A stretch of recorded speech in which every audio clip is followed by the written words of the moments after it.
บสนุนโดยเครื่องปรับอากาศ Star Air ร้อนแค่ไหนก็เอาอยู่ ยาแคปซูลขมิ้นชัน อุ้ยอัน บรรเทาการท้องอืดท้องเฟ้อ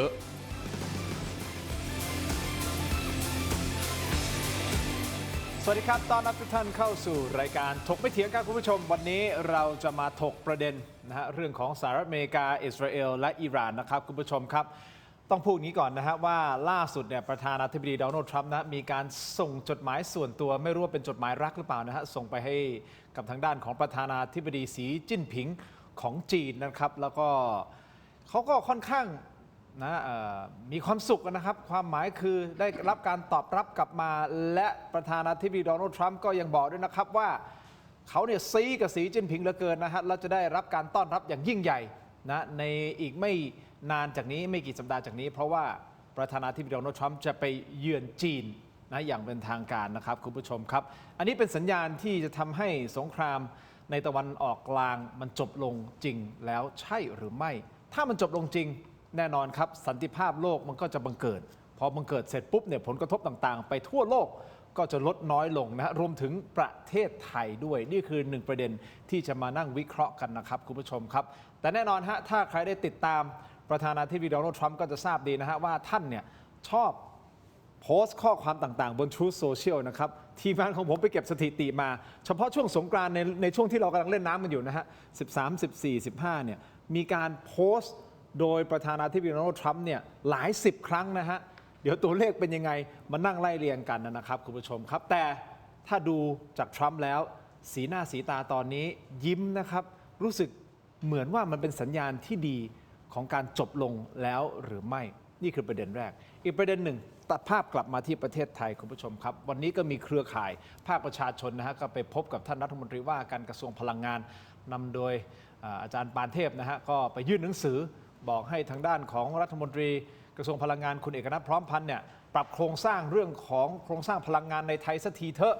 นะซึ่งท่านก็มารับหนังสือด้วยตัวเองนะครับมีความเป็นไปได้มากน้อยแค่ไหนในการปรับโครงสร้างนะฮะรวมถึงเรื่องของกำไรลาภลอยที่ก่อนหน้านี้โรงกลั่นได้มานะครับอยากได้กลับคืนมาเพื่อที่จะช่วยเรื่องของน้ำมันในประเทศไทยนี่ก็อีกประเด็นหนึ่งที่ต้องตามส่วนประเด็นหนึ่งที่เราอาจจะลืมไปเพราะเคารพกันที่ตะวันออกกลางก็คือกัมพูชาคุณผู้ชมฟังประเด็นนี้ให้ดีนะครับกัมพูชาเนี่ยเงียบๆไปไม่ใช่อะไรนะฮะเตรียมพร้อมอะไรหลายอย่างนะครับแล้วมีความเคลื่อนไหวทางด้านชายแดนด้วยนะครับแต่ล่าสุดมีสัญญาณส่งมาแบบในบอกว่าเหมือนจะอยากจะใช้เวที JBC นะฮะเป็นทวิภาคีในการพูดคุยโดยท่านฮุนมาเน็ตของกัมพูชาเนี่ยเหมือนว่าถ้าดันต่อไปนี้ไม่ไหวละอยากจะให้มาคุยกับไทยเพื่อที่จะดูว่าเราจะหาทางออกร่วมกันอย่างไรเดี๋ยวจะวิเคราะห์ทุกประเด็นนะครับท่านแรกครับนักวิชาการอิสระและผู้เชี่ยวชาญด้านการต่างประเทศและความมั่นคงนะครับรองศาสตราจารย์ดร.ปณิธานวัฒนายากรครับสวัสดีครับอาจารย์ครับสวัสดีครับส่วนซ้ายมือของผมครับอดีตรองเลขาธิการสภาความมั่นคงแห่งชาตินะครับท่านพลโทพงศกรรอดชมพูหรือเสนงครับสวัสดีครับเสนงครับขอบคุณทั้งสองท่านที่ให้เกียรติรายการถกไม่เถียงครับเรื่องของกัมพูชาเนี่ยอันนี้เป็นประเด็นสำคัญนะฮะเดี๋ยวเราต้องติดตามอย่างใกล้ชิดนะครับว่าที่เงียบๆไปเนี่ยไม่ใช่แล้วนะครับเตรียมการอะไรบางอย่างหรือเปล่าไทยเราก็ไม่ได้ประมาทนะครับคุณผู้ชมเราไม่ได้ลดการนะครับเดี๋ยวมาไล่เรียงกันนะแต่ขอไปที่สหรัฐอเมริกาก่อนนะครับ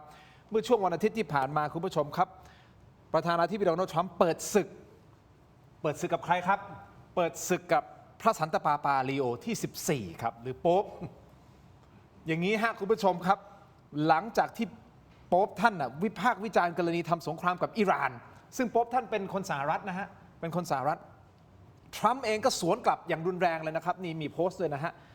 และโพสต์ภาพตัวเองลักษณะคล้ายกับพระเยซูหรือเปล่าคุณผู้ชมนี่คือก่อนหน้านี้ไม่กี่วันที่แล้วนะครับคุณผู้ชมเดี๋ยวจะมีภาพนะฮะซึ่งภาพนี้ถูกวิพากษ์วิจารณ์อย่างหนักว่าทำไมเอาตัวเองไปเปรียบเสมือนเป็นพระเยซูคริสต์แบบนี้มันหมิ่นเมนนี่ฮะภาพนี้ประธานาธิบดีโดนัลด์ทรัมป์เป็นคนโพสต์เองนะครับปรากฏว่าหลังจากที่ถูกวิพากษ์วิจารณ์อย่างรุนแรงก็ลบโพสต์ทิ้งหลังจากนั้นไม่นานคุณผู้ชมเอาภาพของชาวเน็ตมาโพสต์อีกฮะเป็นภาพพระเยซูกำลังโอบไหล่ทรัมป์เนี่ยฮะภาพนี้ครับโอ้โหเนี่ยฮะแล้วก็เขียนข้อความบอกว่าพวกหัวรุนแรงฝ่ายซ้ายอาจจะไม่ชอบสิ่งนี้แต่ผมว่ามันค่อนข้างดีเลยทีเดียว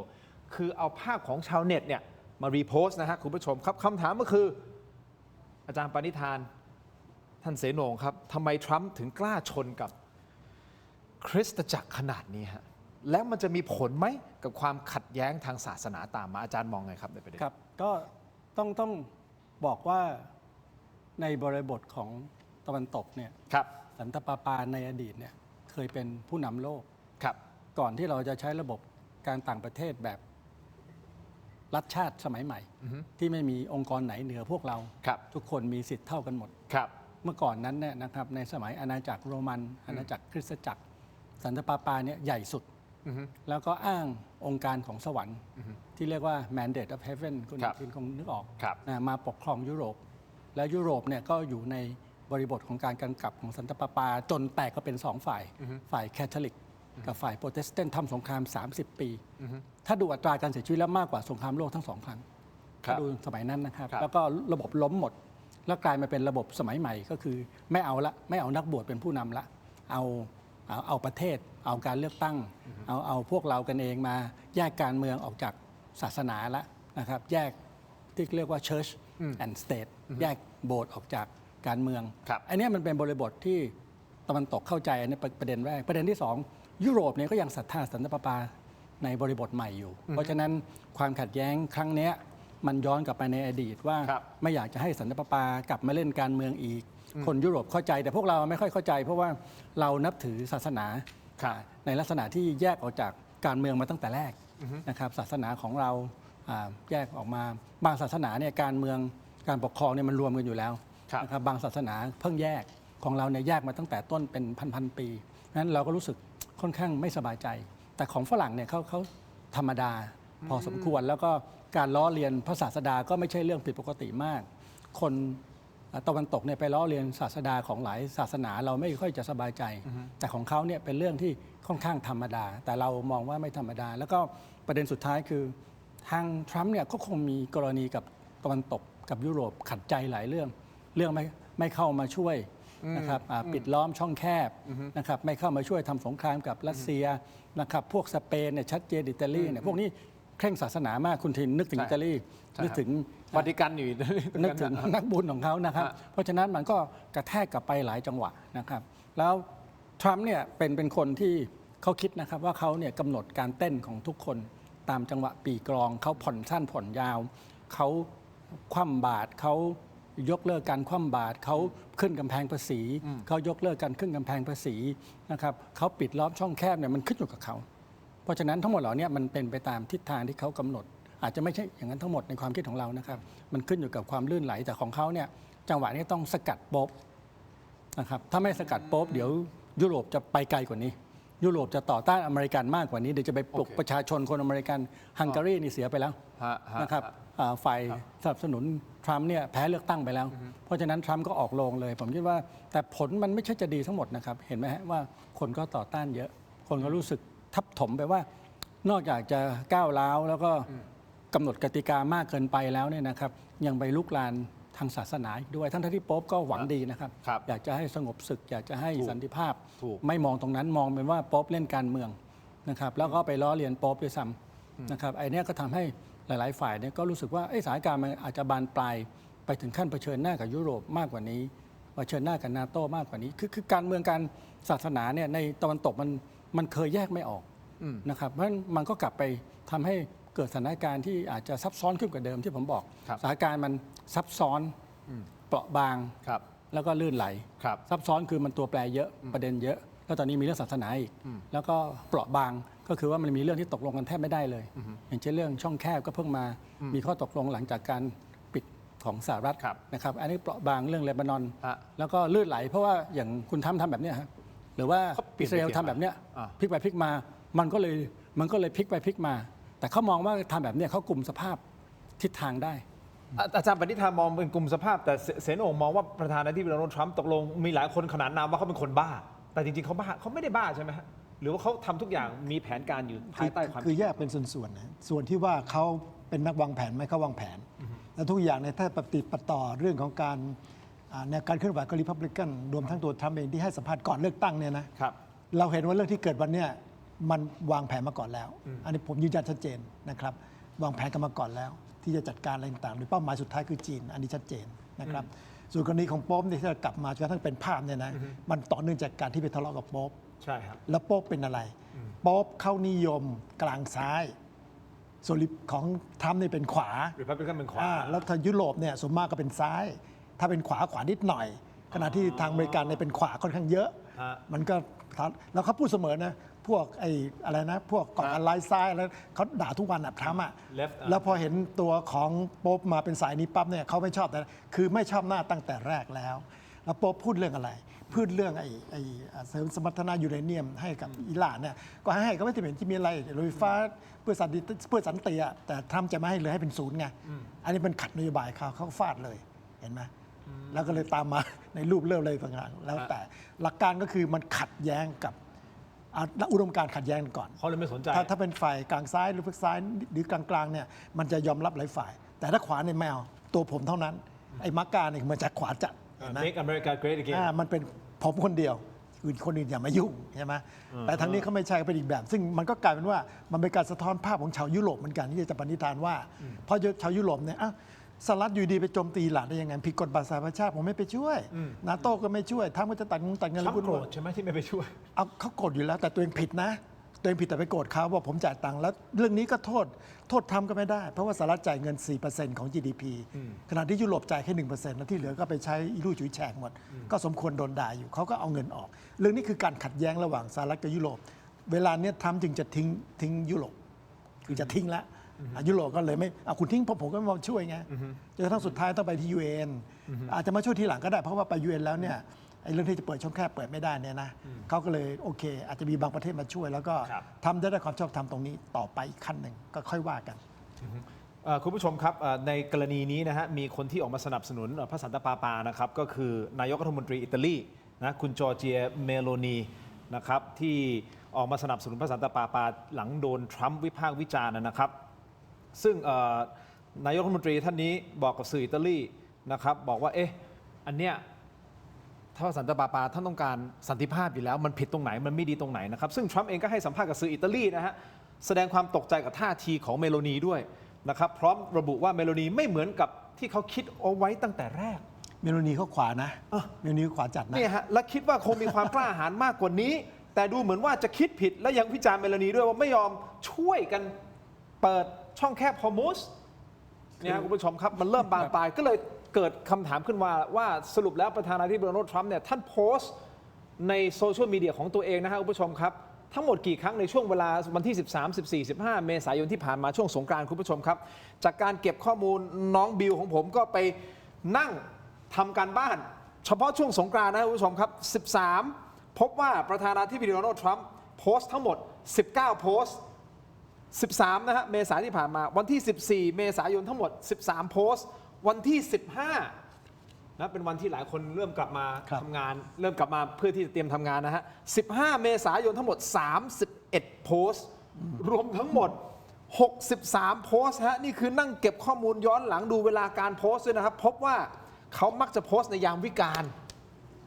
ยามวิกาลความหมายคืออะไรฮะตั้งแต่ 4 ทุ่มถึง 6 โมงเช้านี่ครับมีบางทีตี 4 บ้างแหละตี 49 นาทีบ้างแหละตี 1 7 นาทีบ้างแหละตี 2 1 นาทีบ้างแหละเนี่ยฮะคือ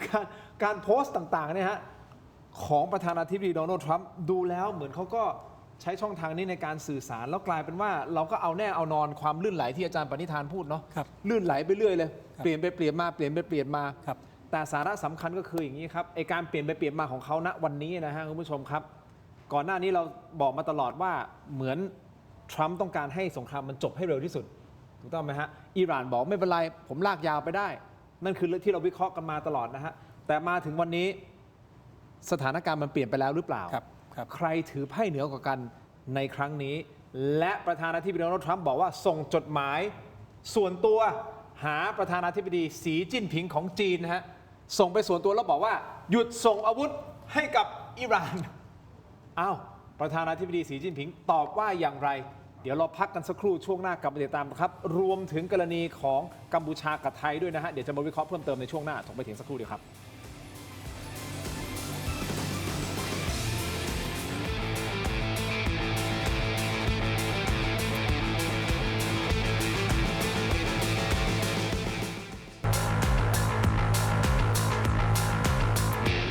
สนับสนุนโดย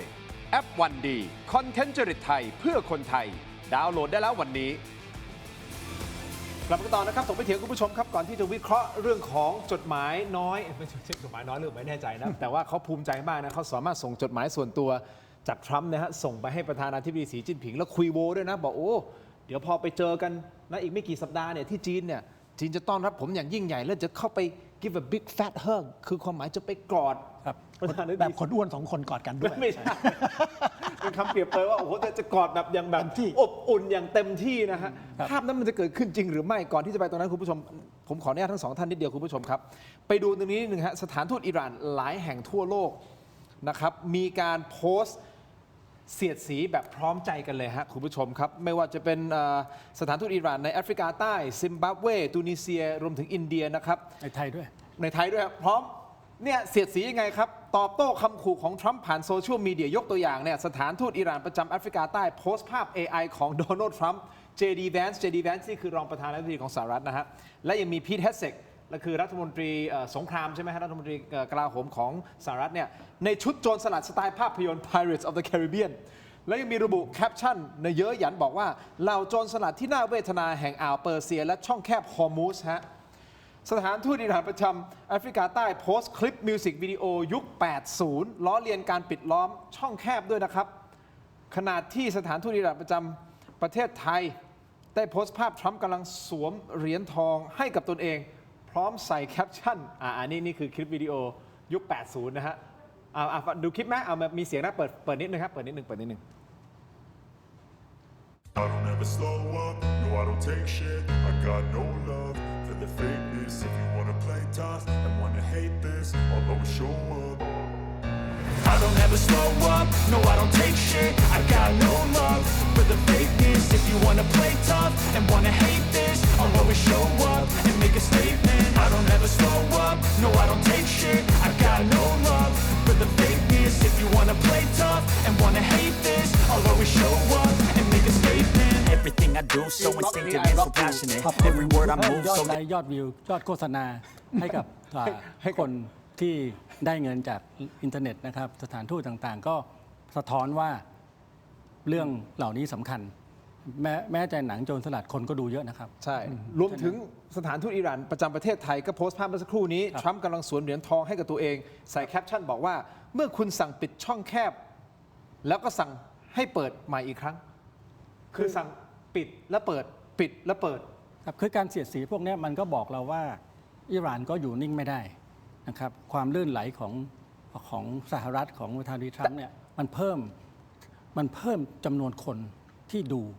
ที่ถูกโน้มน้าวเพราะฉะนั้นเขาก็เลยต้องกระโจนมาเล่นนะครับในโลกสังคมสมัยใหม่ เมื่อก่อนเขาไม่เป็นแบบนี้นะครับเขาจะนิ่งเฉย ทางการทูตไม่ใช่เป็นแบบนี้ถูกต้องไหม ไม่ใช่ นี่คือโทษนะครับ มันเป็น account หรือว่าเป็นบัญชีของ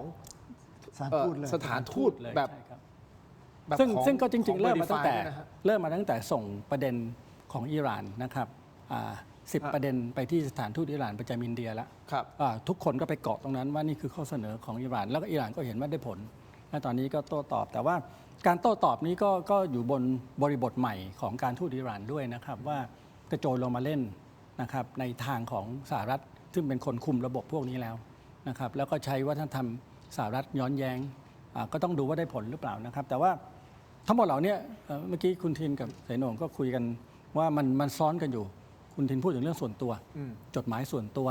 นะครับแล้วก็การโจมตีในเรื่องส่วนตัวบุคลิกส่วนตัวนะครับเป็นโจรสลัดอะไรพวกนี้นะครับอันนี้ก็เป็นเรื่องส่วนตัวมันมีเรื่องนานาชาติด้วยเรื่องกติกาสากลซ้อนกันอยู่ในทุกเรื่องนะครับเรื่องช่องแคบก็เหมือนกันที่อิตาลีพูดที่สเปนพูดนะครับที่นานาชาติพูดว่าเขาจะไม่ไปร่วมกับสหรัฐถ้าเป็นเรื่องส่วนตัว ครับ ถ้าเป็นเรื่องของประธานาธิบดีทรัมป์มันไม่ได้อยู่ในข้อตกลงรัฐมนตรีต่างประเทศสิงคโปร์พูดในสภาชัดเจนที่สุดเลยว่าการที่เขาไม่ยอมจ่ายเงินนะครับ ค่าผ่านทาง ค่าผ่านทางมันไม่ใช่เป็นเรื่องส่วนตัวระหว่างสิงคโปร์กับอิหร่าน มันเป็นเรื่องกฎเกณฑ์สากลที่อยู่ในช่องแคบมาลากาอยู่ในนานาชาติ ถ้าไปเห็นกับเรื่องส่วนตัว มันก็จะทำงานในระบบนานาชาติไม่ได้สองอย่างเนี่ยมันซ้อนทับกันอยู่ แต่คุณทรัมป์เนี่ยอยากจะให้ทั้งส่วนรวมและส่วนตัว อยากจะให้รวมกัน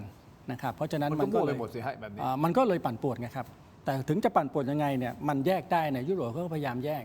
ว่าเรื่องไหนที่เป็นเรื่องที่นานาชาติเรื่องช่องแคบเนี่ยเขาก็คุยกันมากขึ้นนะครับอังกฤษฝรั่งเศส ญี่ปุ่น เกาหลีใต้ก็มีน้ำหนัก แต่ว่าจีนก็ยังไปล็อกอยู่ไม่ให้ใช้กำลังนะครับแต่ว่ามันก็เริ่มมีน้ำหนัก แต่เรื่องส่วนตัวอิตาลีพูดชัดเลยว่าไม่ได้อยู่ในข้อตกลงนะครับแล้วก็สเปนก็พูดชัดมาตั้งแต่แรกว่าไอการใช้ฐานทัพเนี่ยไปโจมตีประเทศอื่นเนี่ยไม่อยู่ในข้อตกลง อันนี้เป็นบริบทที่ดีสำหรับเราที่เป็นประเทศขนาดกลางขนาดเล็ก เวลาสหรัฐมาขอร้องเราเรื่องส่วนตัวเอาเครื่องบินมาลงนะครับมาขอให้ช่วยส่งกำลังบำรุงตามข้อตกลงเดิม ถ้าเป็นข้อตกลงเดิมเนี่ยทำได้เพราะว่ามันเป็นข้อตกลงที่ไม่เกี่ยวข้องกับการรบไม่ใช่เรื่องส่วนตัวของทรัมป์ไม่ใช่เป็นเรื่องโจรสลัดที่จะไปฉกเอาทรัพย์สินใครอันเนี้ยทำได้แต่ถ้าเป็นเรื่องส่วนตัวเนี่ยส่วนใหญ่เราจะไม่ตอบแต่ว่าทางยุโรปเนี่ยเขาตอบนะครับว่าเขาไม่ทำแน่ของเราก็หลีกเลี่ยงไปไม่อยากจะไปปฏิเสธโดยตรงนะครับหลายเรื่องมันก็เป็นอย่างนั้นครับ งั้นผมขอมาที่เสนงนิดนึงฮะการที่สถานทูตอิหร่านในหลายๆประเทศโพสต์แบบนี้ความหมายคือเขาก็ลงเป็นสัญลักษณ์บ่งบอกหรือเปล่าว่าผมไม่กลัวคุณนะ นั่นก็ส่วนหนึ่งครับ แต่ว่าอันที่สำคัญที่สุดก็คือได้ engagement ก็คือได้คนมาติดตามมันไม่ถ้าสถานทูตมันเป็นเรื่องแห้งๆไงอ่านแล้วมันแห้งๆอันนี้ก็ใส่สีสันแปลว่าเรื่องของการทูตเนี่ยมันขยับมาด้านของการเป็นการข่าวสารละหรือว่าสื่อพูดง่ายๆให้กลายเป็นสื่อตัวหนึ่งแทนที่จะเป็นแค่เอกสารทางราชการ อันนี้เป็นสื่อก็ทำให้รู้สึกว่าน่าสนใจมีคนไปด่าว่าหรือว่ามีรูปทำเป็นโจรสลัดอะไรต่างๆเนี่ยนะครับแต่ก็อย่างที่ในเพลงเนี่ยถ้าคุณบล็อกผมก็บล็อกคุณเราต้องเข้าใจก่อนนะครับว่าคนที่บล็อกก่อนนะคืออิหร่านต้องเริ่มต้นก่อนนะซึ่งเรื่องนี้ทำไม่ได้นะแล้วที่ก็เก็บเงิน2 ล้านเหรียญต่อรำเนี่ย ใช่ ซึ่งสิงคโปร์ก็บอกทำไม่ได้เพราะอะไรครับถ้ามีประเทศใดประเทศหนึ่งเนี่ยไปบล็อกช่องแคบที่เป็นช่องแคบสากลได้นะเดี๋ยวจะเกิดปัญหาทั่วไปหมดเลยมาละกาเป็นหมดเลยและที่หนักที่สุดก็คือระหว่างจีนกับญี่ปุ่นเพราะจีนจะบล็อกญี่ปุ่นได้แล้วพอบล็อกได้ปั๊บสงครามโลกทันทีครับไม่ต้องห่วงเราเป็นเรื่องใหญ่มากเพราะฉะนั้นน่านน้ำสากลแบบนี้ไม่ควรบล็อกไม่ได้ต้องปล่อยฟลูปล่อยผมเริ่มบอกเสมอว่าฮอร์มูสยังไงก็ต้องปล่อยอิหร่านคุณไปกันไม่ได้หรอก แต่เนี่ยสหรัฐเข้ามาเนี่ยเขาก็มาเขาบอกให้ผมมาเปิดให้นะก็ต้องดูว่าคุณจะมาเปิดยังไงแต่สิ่งที่สหรัฐทำเนี่ยก็คือกันสินค้าเข้าอิหร่านนะตัวใหญ่แล้วก็การเรือน้ำมันอิหร่านออกมา ตอนนี้มัน10 ลำแล้วมั้งที่ให้เทอร์โนเวอร์เขาเรียกอะไรให้ย้อนกลับไป10 ลำละ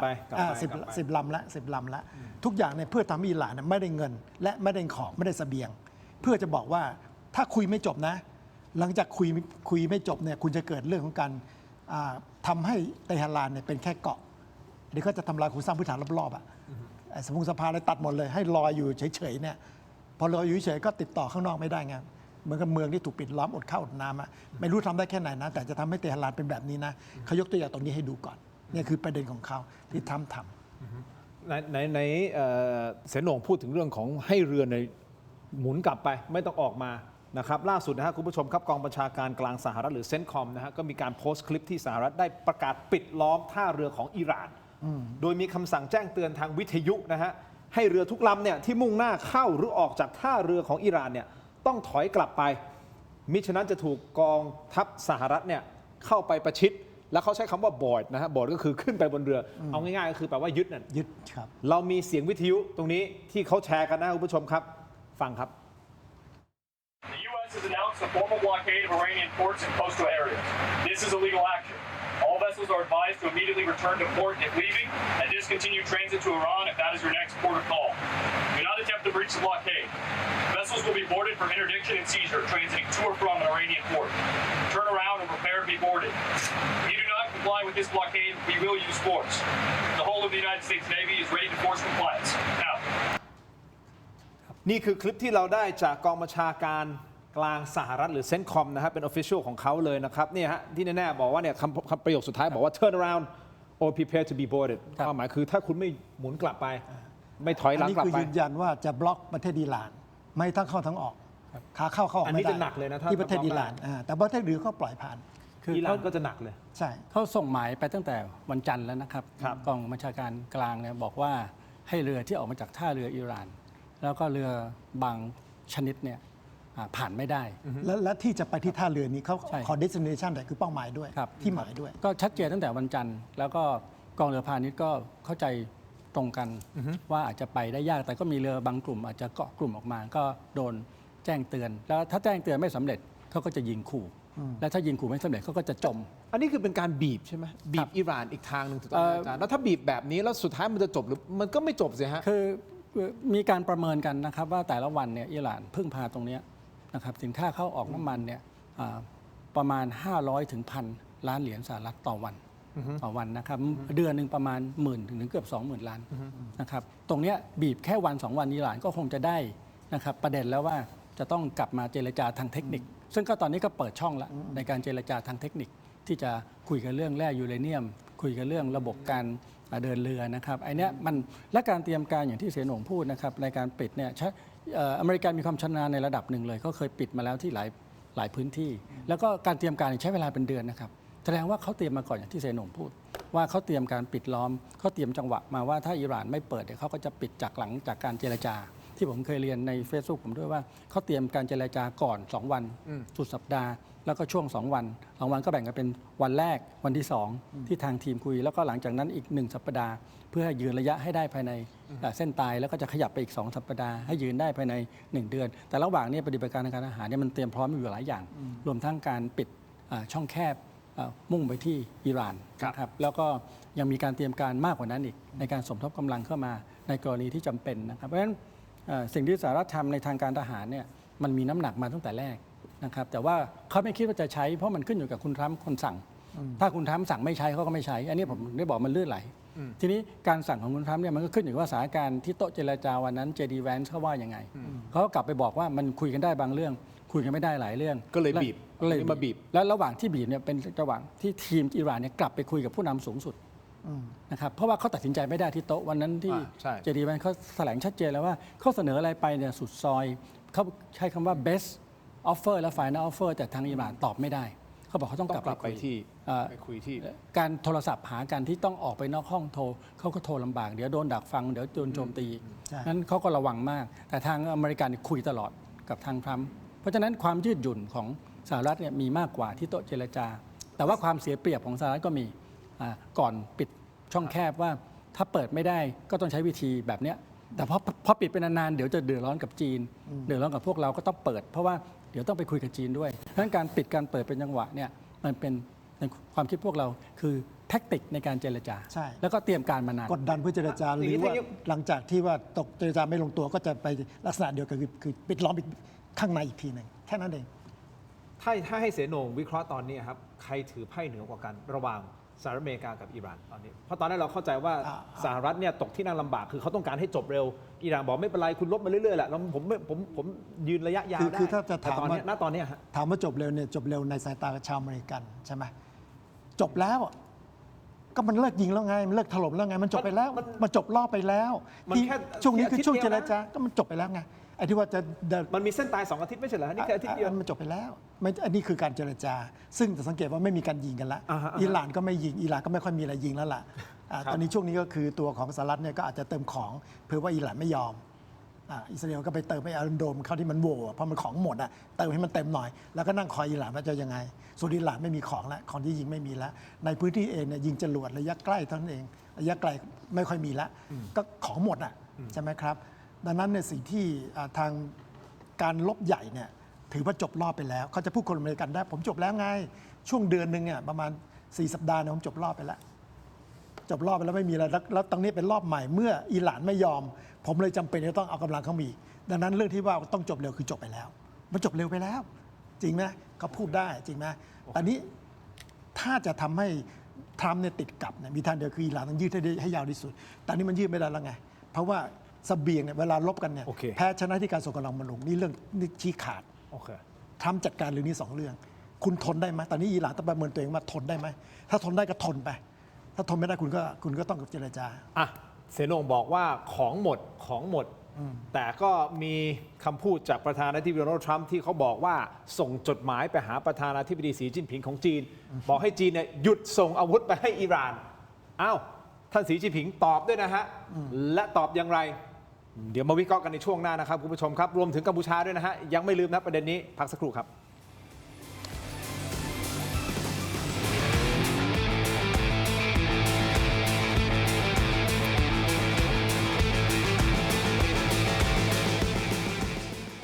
I Herb You Sugar Free ชุ่มคอ มีสารสกัดสมุนไพร 4 ชนิด I Herb You Sugar Free ด้วยนะ สนับสนุนโดย ยาท่าน้ำขาวหารคู่ 49 บาท ฝาสีฟ้า มีตัวยาฟีนิลซาลิซิเลตไอเฮิร์บชูการ์ฟรีชุ่มคอ มีสารสกัดสมุนไพร 4 ชนิด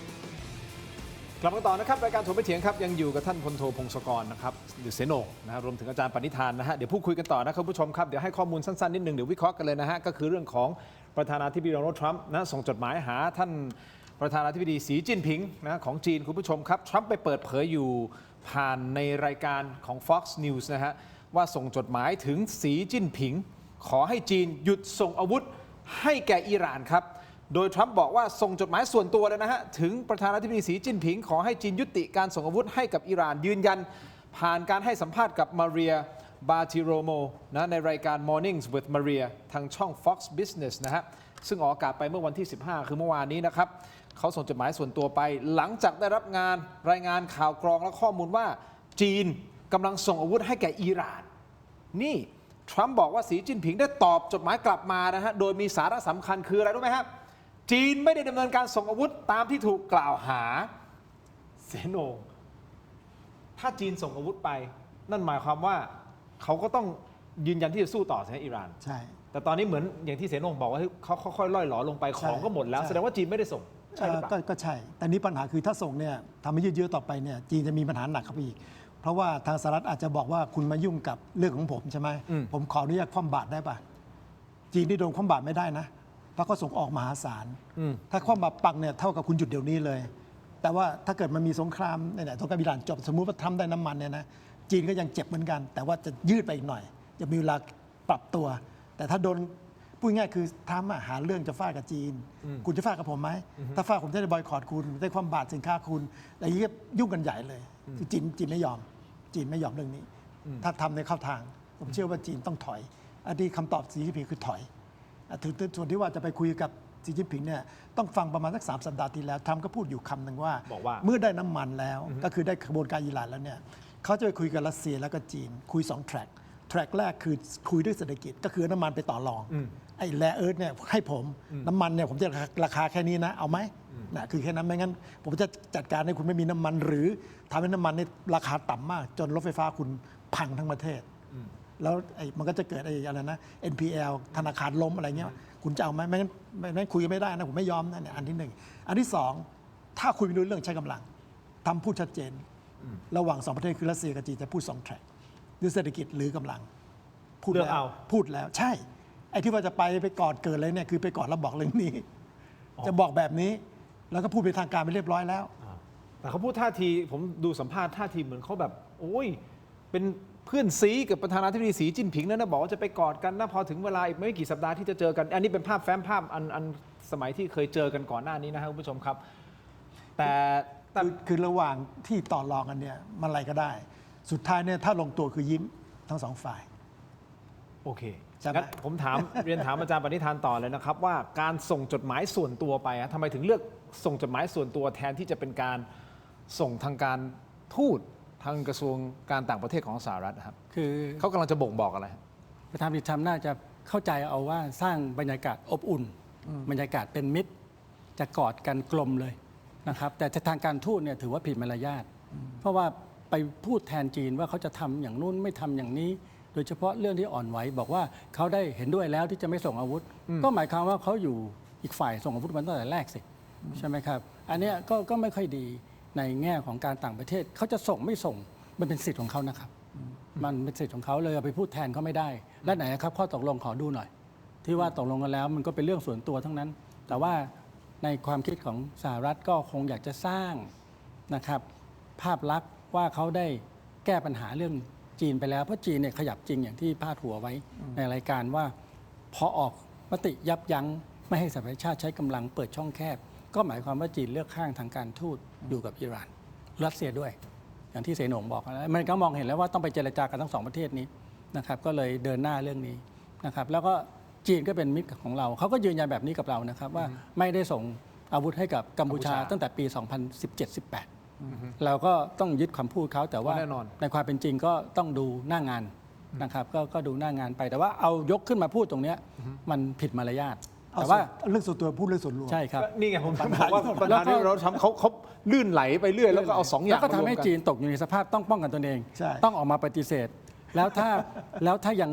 ส่งอีกนะครับแล้วยังชี้เป้าอีกเนี่ยจีนก็เสียเครดิต ใช่ ก็กลายเป็นมัดไม่ให้เขาทำอะไร ใช่ คือตอนนี้เขากำลังบีบจีนใช่ไหม ใช่ครับ อันนี้เทคนิคของทรัมป์เขาเล่นบลัฟไปตลอดอะเล่นบลัฟนู่นบลัฟนี่ตลอด ใช่ครับ คุณเปิดช่องว่างไม่ได้เลย ตกลงประธานาธิบดีโดนัลด์ทรัมป์เป็นคนที่ฉลาดมากเลยใช่ไหม คือเป็นนักบลัฟอะ เขาเป็นนักเจรจา บลัฟ เขาเป็นพ่อค้าที่ต้องการกำไรสูงสุดจากโต๊ะเจรจาเพิ่นว่าเขามีอาวุธอยู่ในมือด้วย ใช่ มันก็เลยทำให้แปรปรวนจีนระวังมาก ไม่อยากจะไปทำอะไรส่วนตัวกับทรัมป์ยุโรประวังมาก ไม่อยากจะไปยุ่งเกี่ยวในเรื่องส่วนตัว แล้วภาพที่เราจะเห็นว่าประธานาธิบดีโดนัลด์ทรัมป์กับสีจิ้นผิงท่านเจอกันเนี่ยจะกอดกันไหมอาจารย์คิดว่าจะกอดกันอย่าง เค ที่ ย ขาก อด พู กันแล้ว เคยไปพบกันส่วนตัวมาแล้ว ตอนที่บรรยากาศยังดีเคยไปรับประทาน ใช่แต่ครั้งนี้มันมีนัยยะ บรร สำ ยา คั กา ญ ศเปลี่ยนไปเยอะมากนะครับตั้งแต่สมัยแรกที่พบกันนะครับคราวนี้มันเป็นไปตามยุทธศาสตร์ที่แท้จริงที่อยู่ในแผนยุทธศาสตร์แห่งชาติของสหรัฐว่า หลังจากสหรัฐจัดการกับหลังบ้านลาตินอเมริกาได้แล้วจะมาจัดการกับจีน ขั้นที่2 Indo-Pacific ครับก็คือจีนอันที่เสนงพูด อันนี้สำคัญตะวันออกกลางยุโรปเนี่ยอยู่ท้ายๆด้วยซ้ำแอฟริกาเนี่ยอยู่ท้ายสุดนั้นจีนทราบดีกำลังเตรียมตัวและการประชุมสุดยอดคราวนี้สำคัญมาก เพราะว่า1 ปีผ่านมาแล้วไอ้ทาริฟเนี่ยมันเลยเนรนาศเลยทำให้ระบบการค้าลวนไปหมดและจีนลวนที่สุดประเทศหนึ่งเพราะเขาค้ากับทุกประเทศ ครับ เขาต้องการกติกาสากล ครับ เขาต้องการความชัดเจนนะครับเขาไม่ต้องการอัตราขึ้นลงตามที่คุณทรัมป์กำหนดอยู่คนเดียว แล้วก็ขนาดกำหนดอยู่คนเดียวศาลก็ยังไม่เห็นด้วย ก็ออกคำสั่งมาแล้วก็ยังกำหนดได้อีก เพราะฉะนั้นจีนก็อยากเจรจาให้เป็นเรื่องเป็นราว แต่คุณทรัมป์เนี่ยไปผูกเรื่องอิหร่าน ไปผูกเรื่องนู้นเรื่องนี้ ดีไม่ดีผูกเรื่องไทยกัมพูชาบอร์ด นั่น พี น่ะ ซ พูดถึงกัมพูชา Board of Peace นะฮะอาจารย์ปณิธานนิดเดียวสั้นๆเดี๋ยวเสนงเสริมได้นะครับไทยกัมพูชาตอนนี้กัมพูชาเขาเตรียมอะไรอยู่ล่ะฮะ ผมโพสต์ใน Facebook ฮะ ผมละเอียดเลย ฮะ ยาวเลยครับตามแนวชายแดน เอาอย่างนี้กัมพูชา เตรียมพร้อม เขาไม่ไหวแล้วใช่ไหมฮะ ครับคือเขา เขาต้องการที่จะเจรจากับเราใช่หรือ ด้วย ไม่ แต่ว่าเขาทำสองอย่างเขาต้องการเจรจาเขาต้องการให้เราเปิดด่าน แต่ว่าในพื้นที่เนี่ยเสริมกำลังเพิ่มกำลังสั่งเตรียมพร้อมนะครับ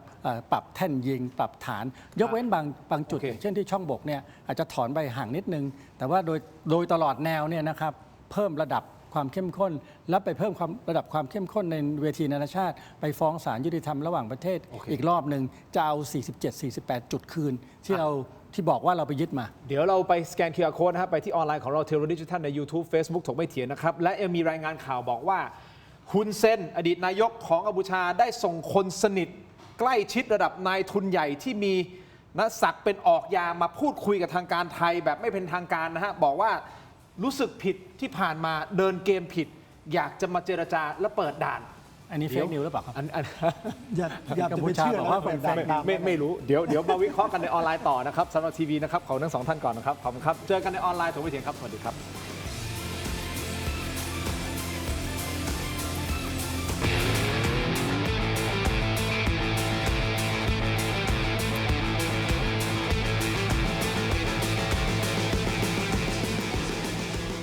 เลือกสิ่งที่ใช่ ตอบโจทย์ชีวิตที่ชอบ Star Air Air Solar Hybrid ใช้พลังงานจากโซลาร์เซลล์และระบบอินเวอร์เตอร์ช่วยเซฟค่าไฟได้สูงสุดถึง 60% ให้ชีวิตง่ายและประหยัดมากยิ่งขึ้น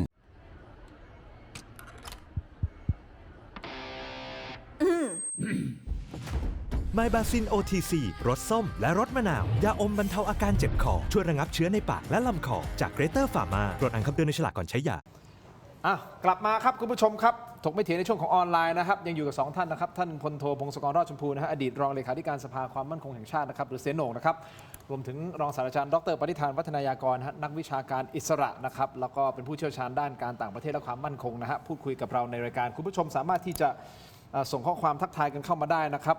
ผมเชื่อว่าหลายท่านก็ยังคงอยู่ในโหมดของวันหยุดอยู่นะฮะ วันนี้วันที่ 16 เมษายนนะครับคุณผู้ชมครับเราติดตามสถานการณ์ของต่างประเทศก็คือหลักๆสหรัฐอเมริกากับทางด้านของอิหร่านนะครับคุณผู้ชมครับโดยมีจีนเข้ามาอยู่ในสมการด้วยนะครับเราก็ไม่แน่ใจนะครับว่าสุดท้ายเนี่ยทางทรัมป์เองกับสีจิ้นผิงเจอกันแล้วจะออกมาในรูปแบบไหนจะมีการกอดกันกลมหรือเปล่านะครับ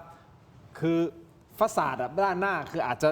พูดคุยกันดีแต่หลังบ้านสิฮะเราก็ไม่แน่ใจว่าตกลงมันจะออกมาเป็นลักษณะยังไงแต่ที่แน่ๆเราปรารถนาที่สุดคือให้มันยุติอาจารย์อยากจะพูดอะไรเพิ่ม คือ เติม ที่จริงเนี่ยต้องอย่าไปกลัวต้องคิดว่าดีที่จีนเข้ามานะครับถึงแม้ว่าจีนจะมีผลประโยชน์ของตัวเองรัสเซียเข้ามาดีอินเดียเข้ามาดี คือหลายประเทศเนี่ยจะมาถ่วงดุลกับสหรัฐได้นะครับแต่ก็มีความลื่นไหลที่อาจจะเกิดการเผชิญหน้าปะทะกันลุกลามบานปลาย แต่ว่าดู ความตั้งใจเนี่ยไม่อยากเปิดสงครามใหญ่ระหว่างมหาอำนาจด้วยกันเองเพราะมันเป็นสูตรของมหายนะ ใช่ เพราะฉะนั้น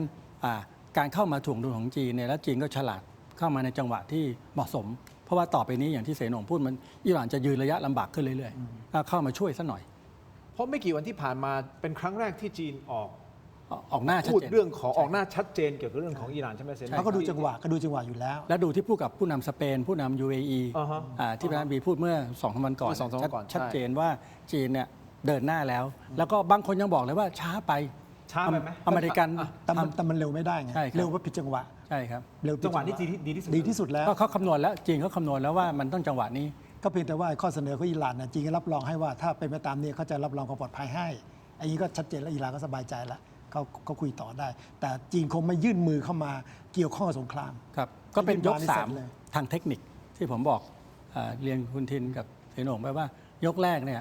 ผมก็โพสต์ไปแล้วว่าอเมริกันหวังไว้เต็มร้อยไม่ได้สักร้อยนะครับโดนน็อกทางการทูตนะครับจบไปต้องบินกลับวันเดียวกลับเลยแทนที่จะอยู่ 2 วันแล้วก็กลับไปก็ลวนเลยเพราะคนอเมริกันก็ไม่พอใจมองว่า คุยไม่จบ คุยไม่ชนะ แล้วก็เลยปิดช่องแคบแต่ยก2เนี่ยชนะคะแนนอเมริกันกลับมาชนะคะแนน แล้วก็มีแนวโน้มว่าอิหร่านจะเจรจาปากีสถานก็ดันนะครับจีนก็ดันให้เจรจา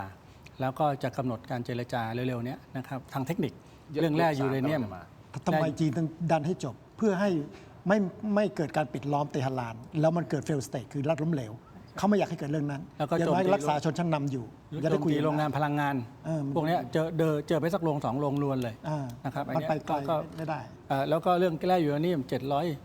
970 ปอนด์นะครับที่เพิ่มสมรรถนะแล้วใครจะเก็บนะครับอิหร่านจะเก็บไว้หรือว่าอเมริกันแต่อเมริกาบอกว่าต้อง zero เลยเนี่ยฮะศูนย์เนี่ยฮะ มัน เป็นศูนย์ เพิ่มสมรรถนะแล้วจะเอาไปทำลายจะเอาไปเก็บ ก็ต้ององค์การพลังงานปรมาณูนะครับ IAEA ซึ่งต้ององค์ประกอบใหม่ ซึ่งจะต้องให้อิหร่านมั่นใจว่าแต่ตรงนี้ยากเพราะว่ามันเป็นหลักประกันจริง ๆ มันมีไพ่ตายอยู่2 ใบ 3 ใบ เรื่องแร่ยูเรเนียมที่เพิ่มสมรรถนะแล้วนะครับซึ่งเห็นตรงกันหมดในยุโรปนะครับว่าอันตรายแต่วิธีการไม่ตรงกันยุโรปบอกว่าใช้วิธีการแบบทรัมป์เนี่ยอันตรายกว่านะครับแต่ว่าเห็นด้วยว่าไอ้นี้970 ปอนด์เนี่ยต้องเอาออกก่อนต้องออกแต่อิหร่านเจอแบบนี้อิหร่านเจอแบบนี้นะก็ต้องคิดว่าต้องเอาเก็บไว้ทำอาวุธไม่งั้นเดี๋ยวรอบหน้าหนักกว่านี้ เขาเป็นอย่างเดียวที่เขาสามารถที่จะเป็นหลักประกันมาต่อรองได้ถูกต้องไหมฮะ จีนก็เลย ผมมีตัวนี้ไงถ้าสมมติเอาจากผมไปก็เหมือนภาคอาวุธจากผมไป ก็จีนมาให้หลักประกันยังไง จีนก็เลยมาตรงนี้ไงครับอันนี้เป็นจังหวะที่จีนบอกว่าเหมาะสม ใช่ อันนั้นจังหวะหนึ่งใช่ไหมครับและจังหวะที่2คือช่องแคบพออเมริกันตลบหลังปิดด้วยเนี่ยก็ต้องคุยกันเลยทีนี้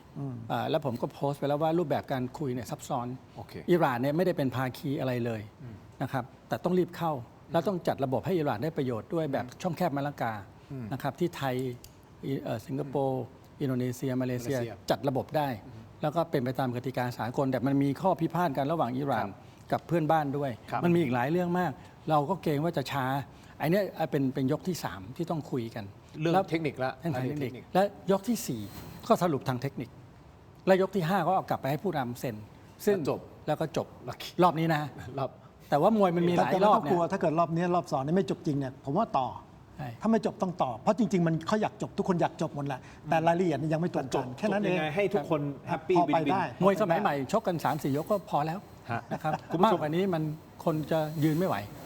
ดูแล้วมันก็หมดแรงทั้งคู่หมดแรงทุกฝ่ายนะครับคุณผู้ชมอย่างนี้ฮะนอกจากการสัมภาษณ์ที่บอกว่าประธานาธิบดีโดนัลด์ทรัมป์ส่งจดหมายให้ท่านสีจิ้นผิงแล้วนะครับในการสัมภาษณ์อันเดียวกันนี่นะฮะหลังจากนั้นทรัมป์ก็โพสต์ผ่าน Truth Social บอกว่าประเทศจีนมีความสุขมากที่ผมเปิดช่องแคบฮอร์มุซอย่างถาวรซึ่งผมทำเพื่อพวกเขาและเพื่อโลกด้วยสถานการณ์แบบนี้จะไม่เกิดขึ้นอีกและพวกเขาตกลงที่จะไม่ส่งอาวุธให้อิหร่านพร้อมย้ำว่าประธานาธิบดีสีจิ้นผิงจะกอดผมอย่างอบอุ่นเมื่อผมไปถึงที่นั่นในอีกไม่กี่สัปดาห์ข้างหน้าเราทำงานร่วมกันอย่างชาญฉลาดและไปได้สวยสุดๆนั่นดีกว่าการต่อสู้ใช่หรือไม่แต่จำไว้นะว่าเราเก่งเรื่องการต่อสู้มากถ้าจำเป็นต้องทำเราเก่งกว่าใครแน่นอนอันนี้ทรัมป์ประกาศจะว่าเปิดช่องแคบฮอร์มุซถาวรในยุทธศาสตร์ทางทหารณขนาดนี้สหรัฐทำแบบนั้นได้จริงใช่หรือไม่เขาคุมได้หมดใช่ไหมอันนี้ตรงกับที่ผมพูดไงอันนี้ขู่ไปที่จีนแล้วก็ทั้งให้ ทั้งให้รางวัลด้วยก็คือเปิดช่องแคบให้ แต่ว่าน้ำมันจากอิหร่านจะไปจีนไม่ได้นะ เห็นไหมเพราะว่าเขาไม่ออกจากท่าเรือ ดังนั้นเนี่ยเขาไม่ได้เปิดให้จีน 100%เขาเปิดเฉพาะที่จะส่งจากประเทศในอ่าวไปให้ เห็นไหมดังนั้นพูดไปหมด พูดครึ่งเดียวเข้าใจใช่ไหมแล้วเสร็จแล้วก็บอกว่าเฮ้ยแต่ถ้าเกิดจีนยังไม่พอใจแค่นี้นะผมพร้อมรบนะคำพูดเนี่ยอันนี้ชัดเจนอยู่เหมือนกันพร้อมรบเหมือนกันแล้วไอ้ที่บอกพร้อมรบเนี่ยเขาพูดว่าพร้อมรบอิหร่านนะแต่จริงๆพร้อมรบไปกับจีนดูให้ดีๆแล้วเขาเก่งจริงๆไหมที่เขาพูดเราเก่งเรื่องการต่อสู้แล้วเก่งกว่าใครๆมันสะท้อนอะไรฮะก็ไปดูงบประมาณทางทหารเขาสิปีหน้าเขามี 40%ที่มันมากกว่าคนอื่นเขาประมาณ5 เท่าแล้วเนี่ยเพิ่มอีก 40%จีนเบอร์2เนี่ยต่างกัน5 เท่าคุณจะสู้ได้ยังไงชาติเบอร์2กับเบอร์10รวมกันยังไม่เท่าสหรัฐประเทศเดียวแสดงว่ามันไม่ใช่เป็นเรื่องเกินจริงที่เขาบอกเขาเก่ง30%ของงบประมาณทหารทั้งโลกมหาศาลแล้วจะเพิ่มขึ้นอีกมากกว่าปีหน้า 40% มันใกล้ๆจะครึ่งหนึ่งของงบประมาณทั้งโลกรวมกันฮะไม่น่าเชื่อว่าไปไกลมากอันนี้คนที่เชื่อและเข้าใจก็คือทรัมป์แล้วใช้ทหารแบบสุดโต่งแม้แต่ทหารยังกังวลเลยว่าใช้เขาชนเพดานเลยอย่างเช่นไปฉกนักบิน2 คนเนี่ยชนเพดานแน่นอนเพราะมันเข้าไปในลักษณะที่สุ่มเสี่ยงที่สุดแต่ว่าทรัมป์บอกเองว่าผมพิสูจน์ว่าคุณทำได้ คนก็งงนะครับว่ามันต้องกลับกันว่าทหารต้องบอกว่าทำได้แต่ว่าทำเป็นคนบอกเองว่าคุณทำได้ทำไมคุณเสี่ยงอย่างนี้นะครับแต่ว่าเข้าไปได้จริงเพราะรอบๆเนี่ยไม่มีกำลัง IRGC มาช้ามากช้าผิดปกติเพราะอะไรเพราะเขาไม่มีศูนย์จริงๆผมถึงบอกว่าถ้าเขาไปปิดล้อมเตหะรานเนี่ยข้างนอกเนี่ยคุมแทบไม่ได้เลยทำยิ่งเห็นตรงนี้ก็ยิ่งเชื่อเลยว่าถ้าเขาปิดล้อมเตหะรานนะอิหร่านต้องยอมเขาเชื่องั้นการประชุมกับจีนเนี่ยเราจะเห็นอีกภาพหนึ่งเห็นภาพจีนเป็นผู้ใหญ่สงบนิ่งไม่เข้าไปมาลุมมาตุ้มแล้วก็ไม่ไปพูดถึงเรื่องที่แปรปรวนและพยายามสร้างระเบียบใหม่ขึ้นมาซึ่งนานาชาติเนี่ยหวังเป็นอย่างยิ่งว่าจีนจะกลับมาช่วยกำหนดกติกาใหม่และขึ้นมาเป็นมหาอำนาจที่เข้มแข็งขึ้นกว่าเดิมนะครับแล้วจีนก็เริ่มตระหนักแล้วว่าบทบาทที่ต้องรับผิดชอบจริงๆเนี่ยแทนที่จะค้าขายอย่างเดียวเนี่ยมันมาถึงแล้วคุณต้องเปลี่ยนเป็นพูดกำหนดกติกาโลกบ้างใช่ครับซึ่งยุโรปหวังมากใช่ครับยุโรปนี่ต้องการมากเลยให้มีฝรั่งเศสต่อสายตรงเลยใช่ไหมครับสเปนต่อสายตรงเลยบินไปหาเลยแล้วก็คุยกับจีนว่าคุณต้องกลับมาคุณต้องยกระดับแต่จีนยังผมว่ายังไม่ตัดสินใจทั้งหมดนะเพราะว่าอันตรายที่สุดแต่ว่าจีนก็มีปัญหาบางอย่างที่เราก็รู้ว่าเขาส่งออกบางอย่างซึ่งมันเป็นอะไรนะเป็นเนื้อร้ายของโลกเหมือนกันถ้าเกิดเขาเข้ากติกาเนี่ยไอ้พวกนี้จะถูกกำจัดซึ่งจีนจะกำจัดไอ้เนื้อร้ายตรงนี้ไหมรอบๆบ้านเราเนี่ยจะเอายังไงใช่ไหมมันก็มีปัญหาเหมือนกันและคำถามที่สำคัญที่สุดเลยก็คือจีนทำได้จริงหรือเปล่าที่คุณทินถามมีศักยภาพจริงหรือเปล่าแล้วถ้าทำแล้วเกิดปัญหาเนี่ยจะกลายเป็นเตะตัดขาจีน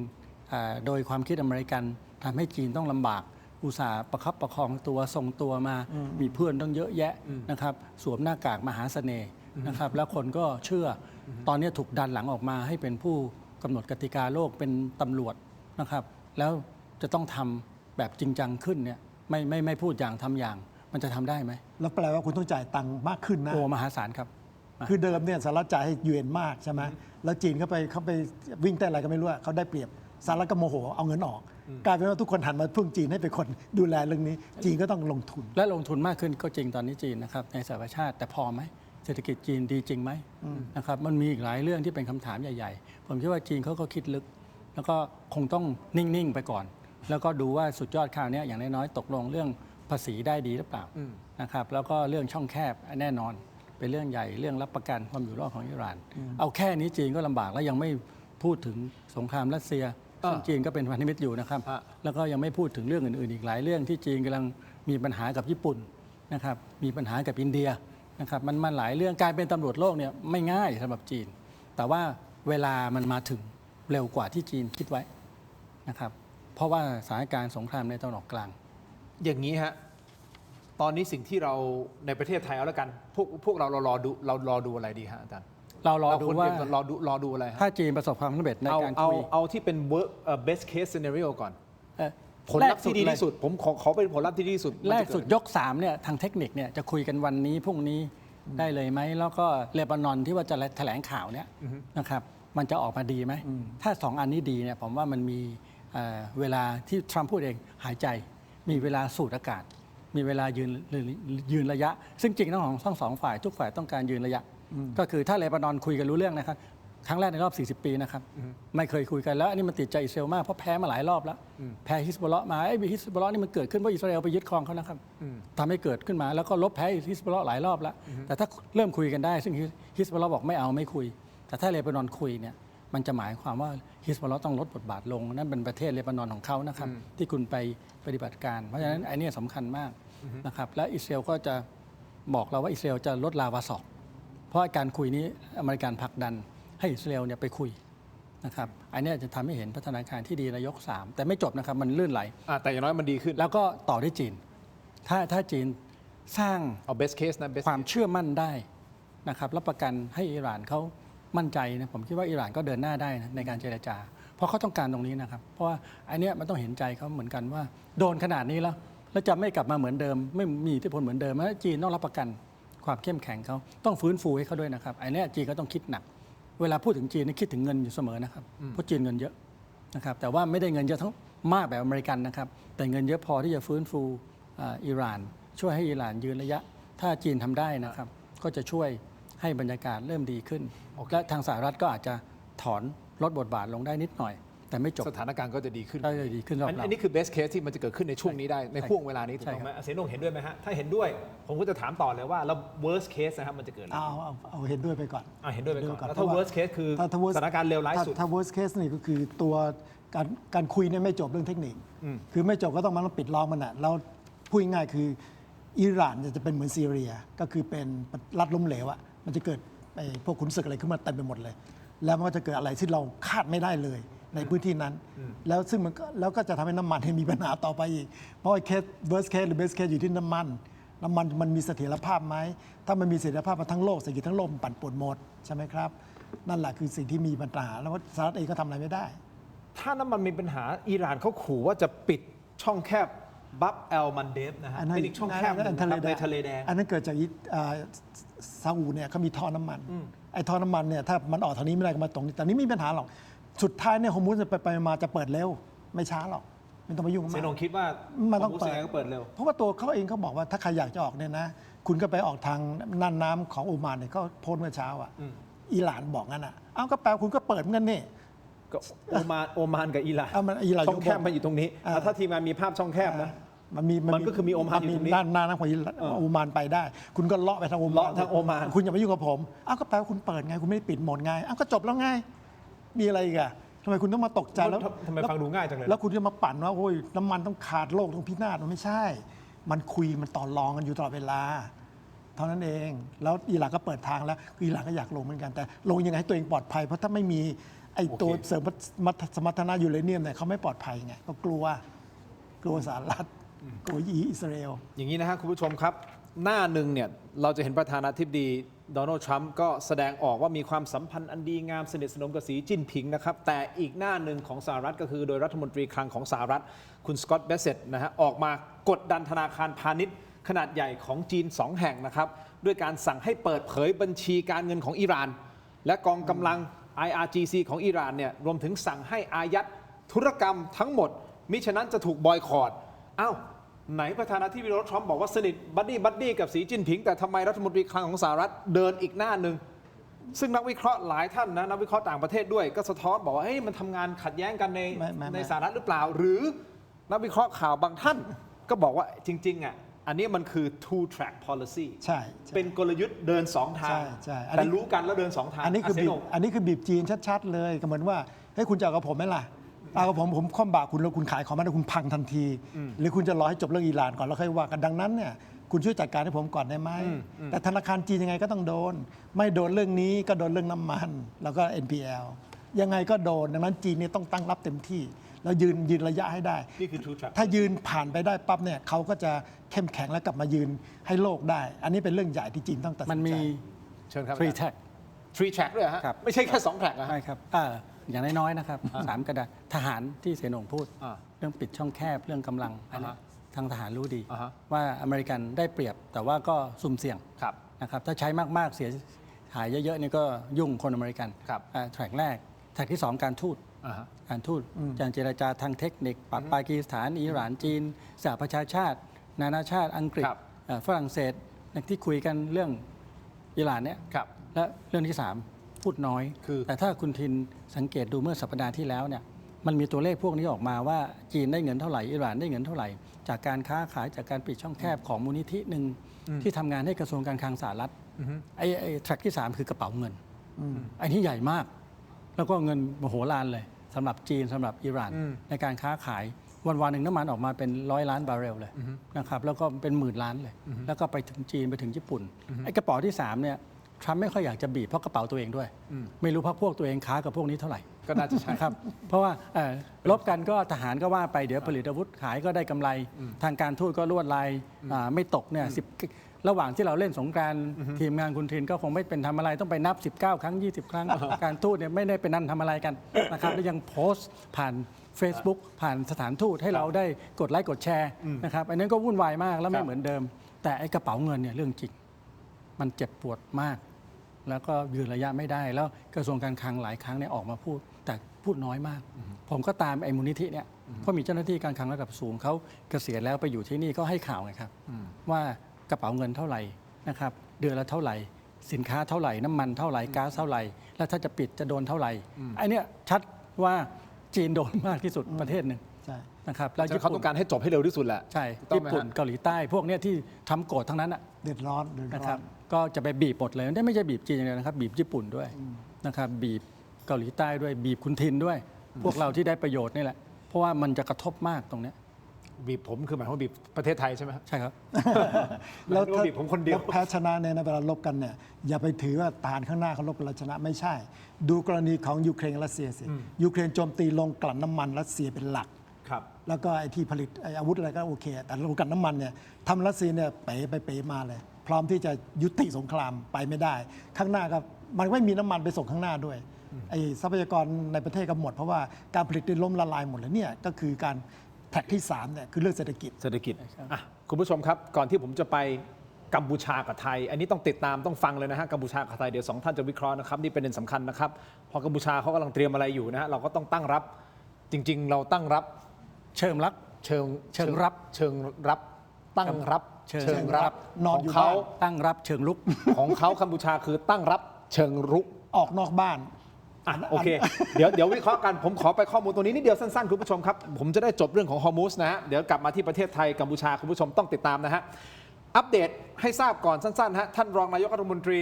ของไทยนะครับท่านศรีศักดิ์ภูมิเกตแก้วซึ่งท่านควบตำแหน่งรัฐมนตรีว่าการกระทรวงการต่างประเทศด้วยนะครับท่านเดินทางนะไปที่โอมานเพื่อเจรจา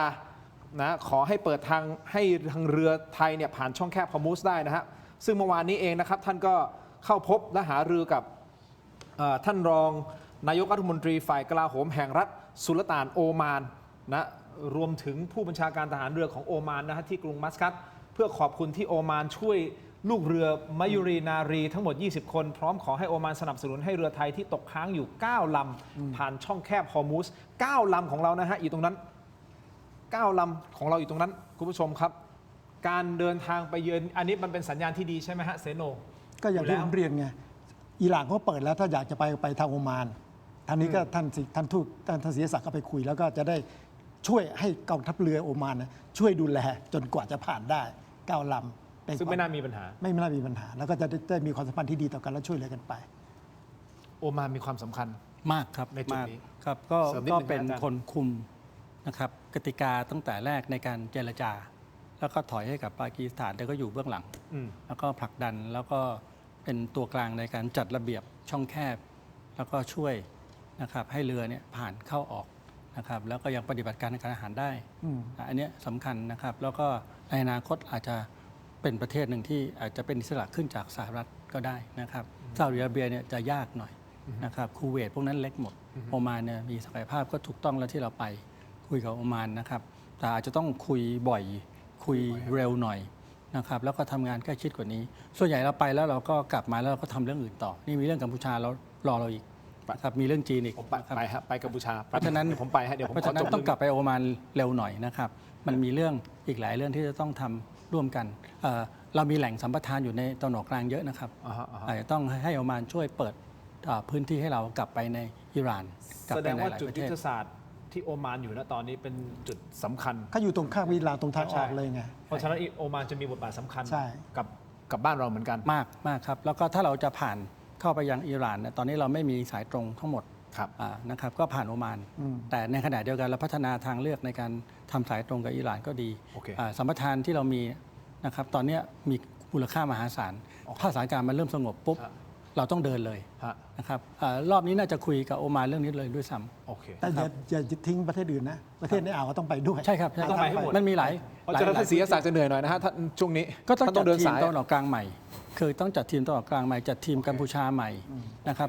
จัดทีมสหประชาชาติแล้วก็นานาชาติที่กัมพูชาเขาลุกเราใหม่ส่วนท่านศรีศักดิ์ก็จะขึ้นมาเป็นรองนายกแล้วนะครับก็สามารถดูในภาพรวมได้ต่อไปก็แจกจ่ายให้กับผู้ช่วยรัฐมนตรีหรือว่าทีมงานไปเจรจาแทนก็ได้ถ้าไม่มีเวลาครับได้ครับผมรู้ว่าคุณผู้ชมตอนนี้รอกัมพูชาอยู่นะฮะเดี๋ยวกัมพูชามาแน่ผมขออีกประเด็นเดียวสั้นๆเกี่ยวกับเรื่องของน้ำมันนี่นะฮะญี่ปุ่นนะคุณผู้ชมเชื่อไหมฮะเขาทุ่มเงินนะครับประมาณ 10,000 ล้านดอลลาร์สหรัฐหรือประมาณสัก 300,000 กว่าล้านบาทนะครับเพื่อที่จะอะไรฮะให้ความช่วยเหลือทางการเงินตรงนี้นะครับแก่ประเทศเพื่อนบ้านในเอเชียโดยเฉพาะอย่างยิ่งในเอเชียตะวันออกเฉียงใต้เพื่อให้สามารถจัดหาพลังงานรวมถึงน้ำมันดิบได้หลังเผชิญกับผลกระทบวิกฤตพลังงานจากสงครามอิหร่าน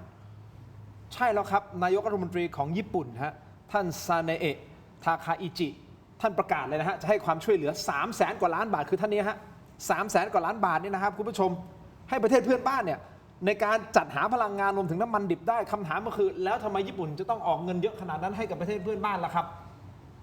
แสดงว่าไทยก็ได้รับผลดีด้วยสิฮะเพราะตัวเอเชียตะวันออกเฉียงใต้ผมไม่แน่ใจทั้งสองท่านความจริงญี่ปุ่นเนี่ยดูแลไทยมา 30-40 ปีแล้วเรื่องมาตรฐานต่างๆเนี่ยเขาดูแลเรามานานแล้วล่ะจนช่วงหลังนี้เขาไปอินโดไปต่างๆเพราะว่าเรื่องของค่าแรงของเราสูงขึ้นนะครับแต่ไม่ว่าอย่างไรก็ตามเนี่ยชิ้นส่วนอุปกรณ์ต่างๆเนี่ยของญี่ปุ่นอยู่ในไทยเป็นจำนวนหนึ่งไม่น้อยรถลาโตโยต้าเนี่ยก็ดังอยู่ที่ไทยเนี่ยนะส่งออกไปทั่วโลกเนี่ยทั้งหมดเนี่ยคือเป็นเหมือนกับว่าเป็นแหล่งเงินของเขาแล้วก็ตัวกัมพูชาด้วยนะอินโดนีเซียด้วยก็โอเคเขาก็ดูแลหมดซึ่งเป็นข้อดีในการที่ว่าจ่ายเงินไม่มากนักไปที่ต้นทางเพื่อให้ปลายทางเขาขายของได้ซึ่งไอ้มูลค่าเพิ่มตรงปลายทางมันมากกว่าเขาให้มาแค่นี้แต่เขาได้คืนเยอะมันก็เหมือนเป็นคอสของเขาเพิ่มขึ้นในการที่จะมาดูแลเพราะผลิตเขาดูแลจริงแต่ว่าเขาเนี่ยก็จะขายได้ก็จะคืนทุนได้ไม่น่าห่วงอะไรเดี๋ยวนี้ต้องขอใบเสร็จต้องขอดูใบเสร็จขอดูว่าสัดส่วนเขาจะแจกให้ใครเท่าไหร่มันอาจจะไม่เป็นไปตามใบเสร็จเพราะว่าเดี๋ยวนี้เราสังเกตได้ว่าญี่ปุ่นให้ความสำคัญกับพม่าเยอะมีมูลนิธิของญี่ปุ่นเนี่ยเข้าไปช่วยพัฒนาเยอะมากเขามองไปถึงอีก 2-3 จังหวัดก็กลับไปให้ความช่วยเหลือกัมพูชาเยอะเนี่ยเมื่อเดือนที่ผ่านมาเนี่ยก็เข้าไปช่วยเหลือกัมพูชาเยอะนะครับอันนี้ต้องดูสัดส่วนว่าเขาช่วยใครมากช่วยใครน้อยนะครับแล้วก็เราก็ค่อยนะครับคุยกับญี่ปุ่นอย่างเป็นเรื่องเป็นราวอีกครั้งหนึ่งนะครับอันนี้มันหลายเรื่องที่เราต้องระวัดระวังสายพานการผลิตของญี่ปุ่นทั้งนั้นก็จริงแต่ว่าของเราเนี่ยลดลงไปเยอะมากพอเขาไปย้ายฐานผลิตใช่ครับเวียดนามเพิ่มขึ้นเยอะกัมพูชานะครับพม่าเนี่ยนะครับเป็นอะไรที่ญี่ปุ่นสนใจมานานและกำลังเปิดประเทศใหม่เพราะว่าเขาเลือกตั้งเสร็จแล้วตั้งรัฐบาลแล้วตอนนี้ก็ระดมกันใหญ่ผมก็ได้เข้าไปเห็นนะครับมูลนิธิญี่ปุ่นมีบทบาทมากกว่าที่เราคิดไว้นะครับแล้วก็เครือข่ายเหล่านี้ท่านนำมาด้วยเงินซึ่งสหรัฐส่งเงินเข้ามาแล้วนะครับในพม่าในกัมพูชาสหรัฐได้กลับไปร่วมมือกับกัมพูชายกระดับมากขึ้นแล้วนายฮุนเมเนตเพิ่งแถลงเองว่าจะมีการร่วมมือใหม่ๆกับกัมพูชาเพราะฉะนั้นญี่ปุ่นคงเป็นมือขวาของสหรัฐและคงตามเข้าไปแต่เราจะทิ้งญี่ปุ่นนะถ้าเราทิ้งญี่ปุ่นอย่างที่เป็นปัจจุบันเนี่ยเขาจะหายไปเลยแล้วเราจะลำบากใช่ครับเพราะญี่ปุ่นนี้มาตรฐานสูงมากถ้าเราทิ้งมาตรฐานซิเนี่ยแล้วกลายเป็นประเทศอะไรก็ไม่รู้เนี่ยกูจะกลายเป็นประเทศล้าหลังอย่าลืมต้องดูแลเขาด้วยดูแลเขาหน่อยพูดถึงกัมพูชากันต่อเลยครับคุณผู้ชมครับเดี๋ยวจริงๆมันมีเรื่องของท่านเอกนัทพร้อมพันธ์ด้วยผมขอเก็บไว้ก่อนแป๊บนึงนะฮะไปที่กัมพูชาก่อนเอาอย่างนี้ฮะกัมพูชาเขาตั้งรับเชิงรุกของเราตั้งรับเชิงรับรับจริงหรือเปล่าที่เงียบๆหายไปในช่วงนี้นะครับกัมพูชาเขามีความเคลื่อนไหวใช่ไหมฮะอาจารย์ปณิธานต้องแบ่งเป็น2 ส่วนไม่งั้นเดี๋ยวจะงงคือไทยกับกัมพูชาตอนนี้ก็ตั้งรับทั้ง2 ฝ่ายคือเสริมกำลังเสริมเสบียงเสริมที่ตั้งเสริมบังเกอร์ตัดถนนนะครับซักซ้อมนะครับการเตรียมพร้อมต่างๆนะครับด้วยกันทั้ง2 ฝ่ายนะครับอันนี้ก็ชัดเจนว่าตั้งรับ นะครับแต่กัมพูชาเนี่ยเชิงลุกลาดตระเวนเข้ามานะครับสั่งกำลังพลเตรียมพร้อมนะครับ เขาจะบุกเราอีกเหรอฮะ ไม่ทราบต้องถามเขาไงฮะก็ดีที่เขาอยากจะคุยกับเราต้องถามเขาเพราะทางทหารเขาเชื่อว่าเขาสั่งการเตรียมพร้อมที่จะใช้กำลังปะทะกับเราบางจุดได้เพราะเขาอ้างแล้วว่า 47 จุดที่เขาไปยื่นต่อศาลโลกเนี่ยเรายึดเขาไม่ใช่แค่ 2-3 จุดแต่47 จุดนะเพราะฉะนั้นเขาก็จะเตรียมแต่ว่าผมก็ยังไม่คิดว่าเขาจะกล้าแต่เป็นการกดดันเชิงรุกลาดตระเวนเข้ามาทั้งกลางวันกลางคืนขยับวางลวดหนามวางแนวที่จะวางทุ่นระเบิดแล้วเอารถถังเอาปืนใหญ่เข้ามาในบางพื้นที่แล้วไอ้นี่มันทางการทหารท่านเสรู้ดีว่าไอ้นี่มันไม่ใช่ตั้งรับนะครับไม่ปกติแล้วไม่ปกติมันเตรียมการที่จะลุกของเราเนี่ยไม่ได้เตรียมแบบนี้ที่จะลุกเข้าไปแต่ของเขาเนี่ยเตรียมที่จะปะทะแล้วก็อาจจะเข้ามาในพื้นที่ที่เขาอ้างว่าเป็นของเขาเราไม่ให้ประชาชนก็อพยพกลับแต่เราก็ยังคิดว่าเรานี่คือคนส่วนใหญ่ก็ยังคิดว่าคงไม่กล้าทำหรอกน้ำมันก็ไม่มีเงินก็ไม่มีนะครับแต่ว่าไอ้นี่ประมาทไม่ได้เพราะฉะนั้นการตั้งรับเชิงรุกเนี่ยมันเป็นเรื่องที่สรุปกันในแวดวงความมั่นคงว่าอันตรายต้องเฝ้าระวังให้ดีขึ้นคือประเด็นมันนิดเดียวนะจริงๆเขาก็เอาพวกนักรบรับจ้างมาแล้วตั้งแต่วันที่28 ธันวาไอ้ที่มีเรือของเบลารุสมาเนี่ยนะรับรองว่าติดมาด้วย เพราะเขาแวะไปที่แอฟริกาก็ต้องเอาชาวแอฟริกาที่เป็นนักรบมาแล้วมาฝึกเสร็จแล้วเนี่ยก็มีคลิปของทางกัมพูชาบอกว่าฝึกเสร็จแล้วซึ่งเดิมเขาไม่ใช่แบบว่าฝึกแบบเรานะเขาเป็นแบบฐานบ้านอ่ะก็ใช้ปืนเล็กๆน้อยๆไปแต่เนี้ยฝึกเสร็จแล้วของเขาเนี่ยคือขีดความสามารถเขายกระดับไปอีกขั้นหนึ่งอย่าไปคิดว่ากัมพูชาเหมือนเดิมนี่ขั้นที่1ขั้นที่2อุปกรณ์ต่างๆโดยเฉพาะยิ่งพวกปืนยิงลูกระเบิดอะไรต่างๆดูปั๊บในของใหม่ไม่ใช่ของเก่านี่อันเดิมของเก่ามันสเปะสปะตอนนี้มีของใหม่หมดเลยแล้วเขาก็แต่ตอนช่วงท้ายสงครามเราก็เจอไอ้จรวดยิงรถถังคุณสมรรถนะสูงอะไรต่างๆเนี่ยแสดงเขาเตรียมที่จะทำให้เขาชนะนิดหน่อยเช่นยิงรถถังได้ยิงเครื่องบินไทยได้แล้วเขาไปประกาศชัยชนะเนี่ยเขาน่าจะเตรียมเรื่องแบบนี้การเดียวกันก็ต้องไปบอกชาวกัมพูชาว่าเขาพูดตั้งแต่วันแรกที่จบรอบ2ว่าก็เสียพื้นที่พอเสียพื้นที่ก็แปลว่าเขาจะต้องจำเป็นต้องเอาคืนนะมันก็มีแค่นั้นเองไม่งั้นก็อยู่ไม่ได้สิใช่ป่ะแต่นี่จะทำยังไงเขาโจมตีบ่อยว่าเสียพื้นที่ใช่เขาต้องพูดคำนี้ JBC เนี่ยที่ฮุนเซนเขาอยากจะเปิดเนี่ยก็คือจะฮุนเซนก็บอกแล้วจะคุย JBC ตั้งแต่ก่อนเลือกตั้งแล้วเราขอเลื่อนมาหลังเลือกตั้งเนี่ยเพื่อจะเอาดินแดนคืนแต่เราต้องตามน้ำให้เป็นก่อนนะเขาอยากจะคุยทวิภาคี JBC ใช่ไหม Joint Border Commission เพื่อที่จะเอาขอดินแดนของเขาคืนดินแดนไม่ใช่ดินแดนเขาดินแดนอ้างสิทธิ์เราไม่รู้ของใครยังไม่รู้ดังนั้นเราต้องตามมันบอกเราไม่รู้นี่ของใครดังนั้นเนี่ยไอ้ที่ไป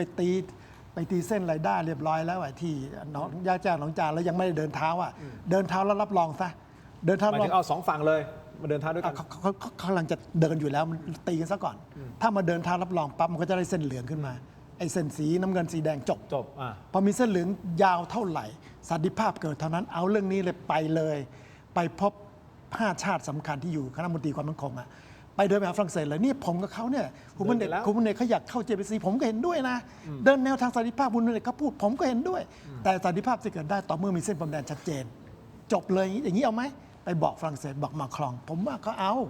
ไปบอกทรัมป์บอกว่าปฏิญญากัวลาลัมเปอร์ของคุณเนี่ยนะสันติภาพของคุณเนี่ยจะไม่เกิดการล้มถ้าเกิดไปตีเส้นนี้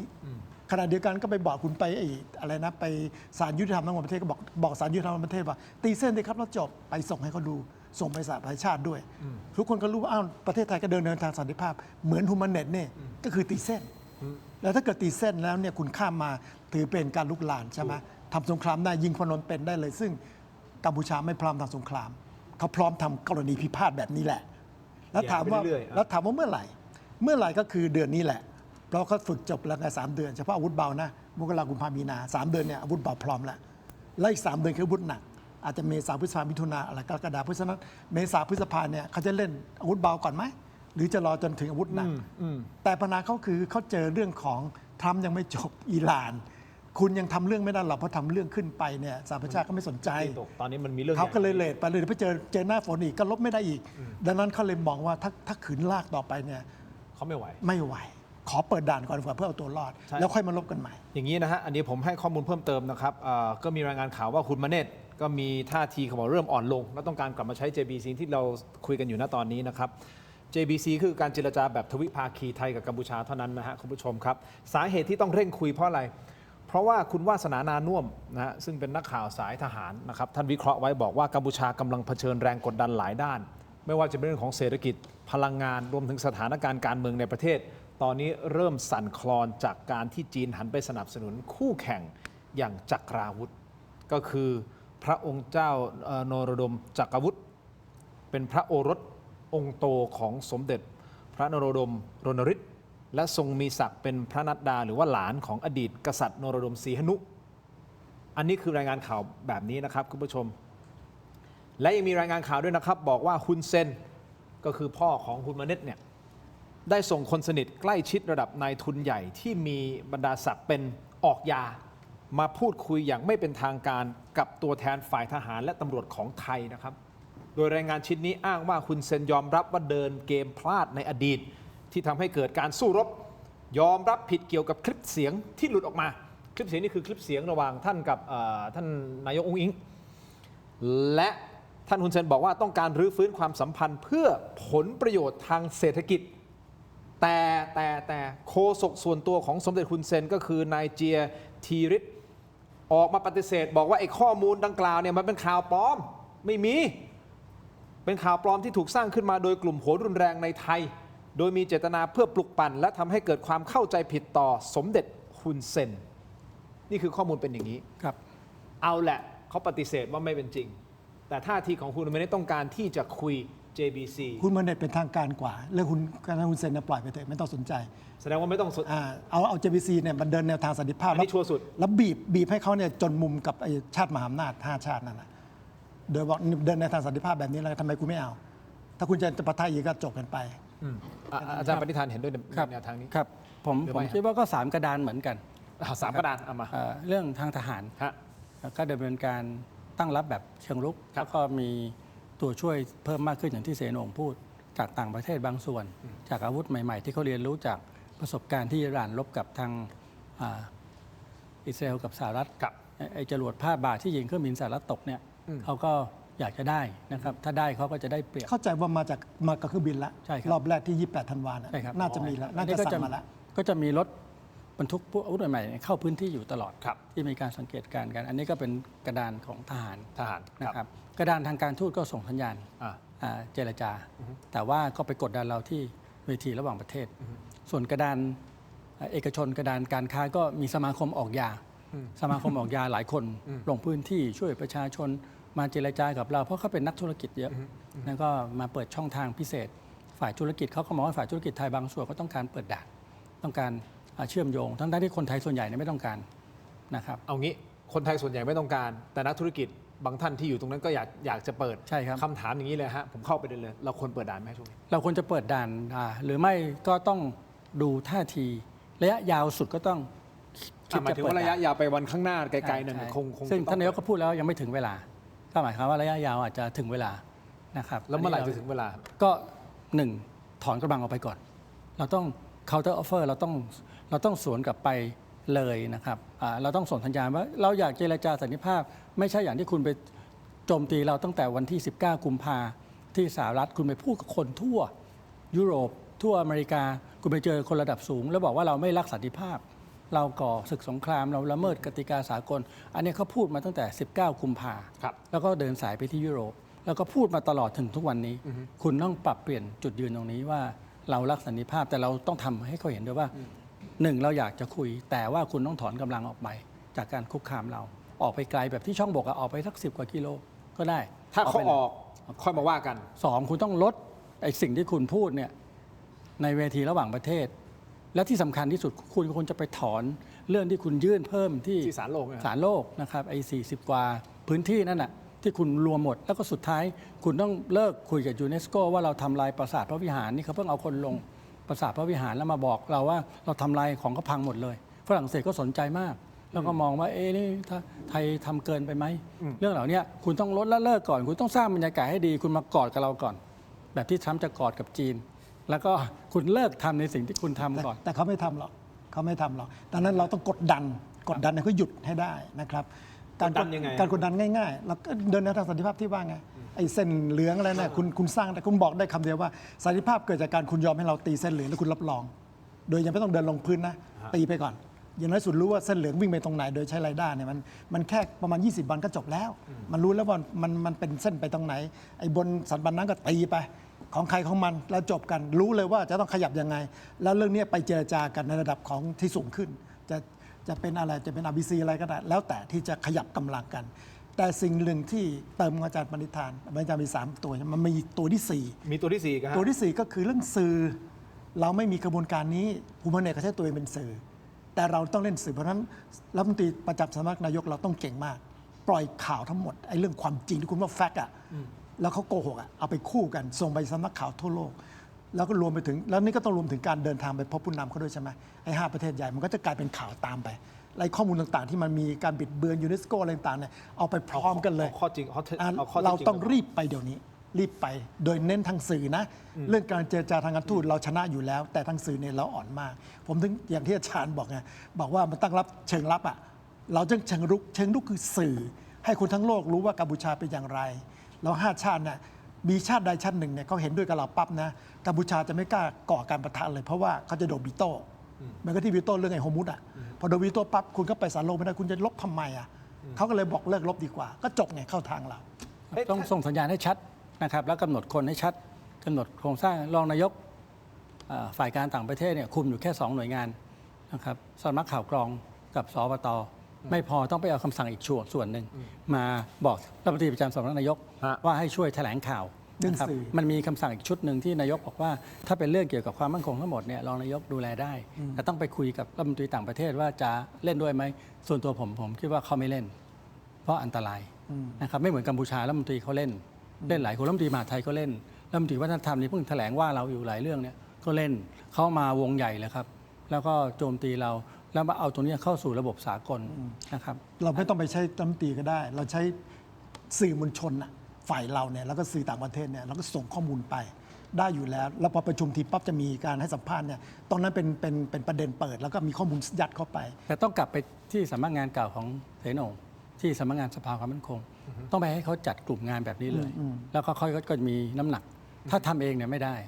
นะครับถ้าท่านนายกมอบหมายไปที่สภาความมั่นคงต้องเป็นภาพรวมเขาต้องสั่งภาพรวมแล้วก็เขาทำเนี่ยอันนี้จะทำให้เราพลิกเกมมาเป็นเชิงรุกในทางการทูตแทนที่จะรับอย่างเดียวตอนนี้เรารับใช่ไหมครับแล้วก็ทางเศรษฐกิจเนี่ยเราก็จะได้เริ่มคุยนะครับแต่ว่าทางทหารต้องถอยออกไปก่อนอย่ามาจ่อแบบนี้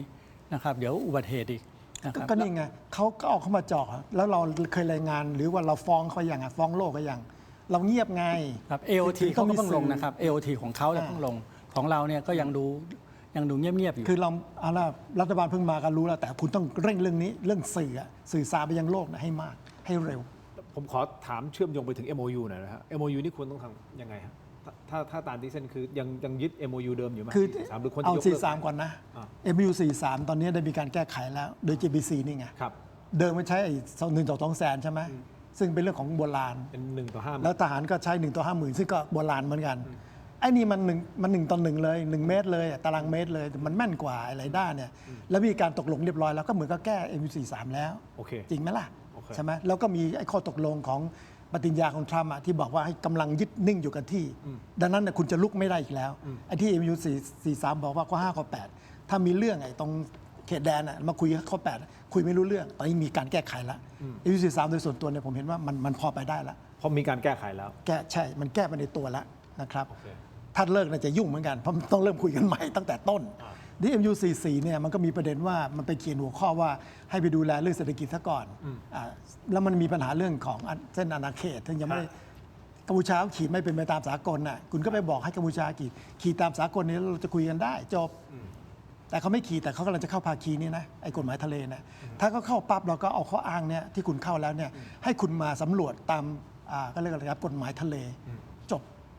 ก็ไม่ได้มีอะไรมากมาย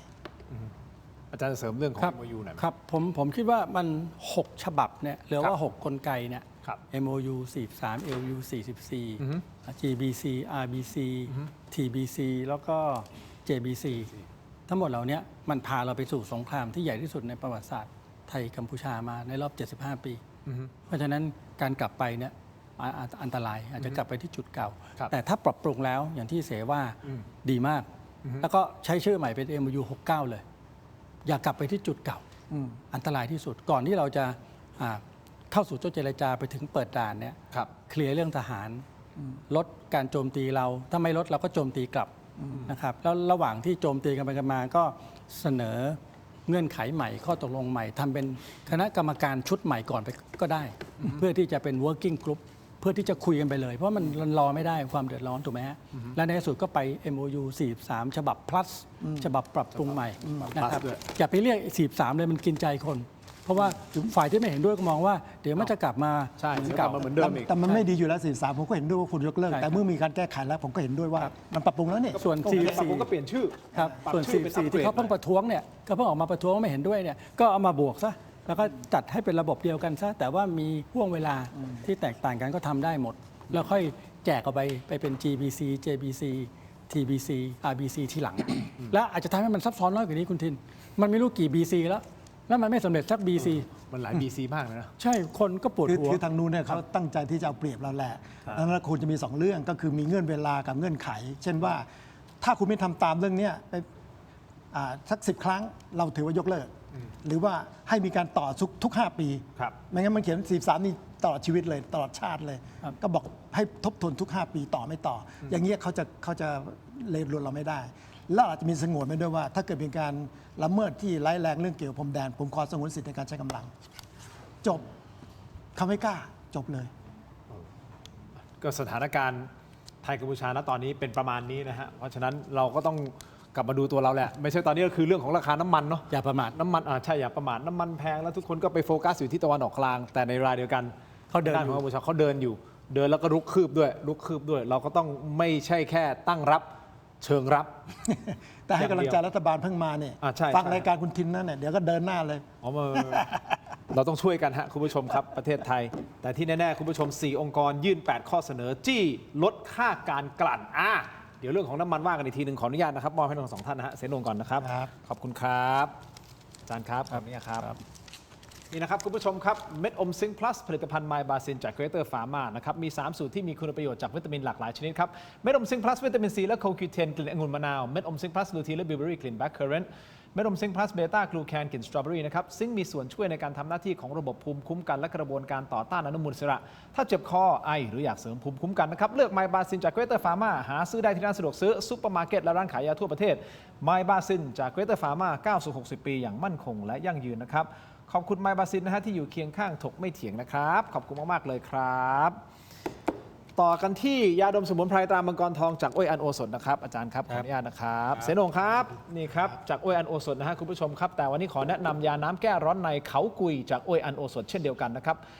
ตัวนี้คือบรรเทาไข้ตัวร้อนทานได้ทั้งเด็กและผู้ใหญ่นะครับมีจำหน่ายตามร้านขายยาทั่วประเทศอ่านคำเตือนในฉลากและเอกสารกำกับผลิตภัณฑ์ก่อนใช้นะครับนี่คือ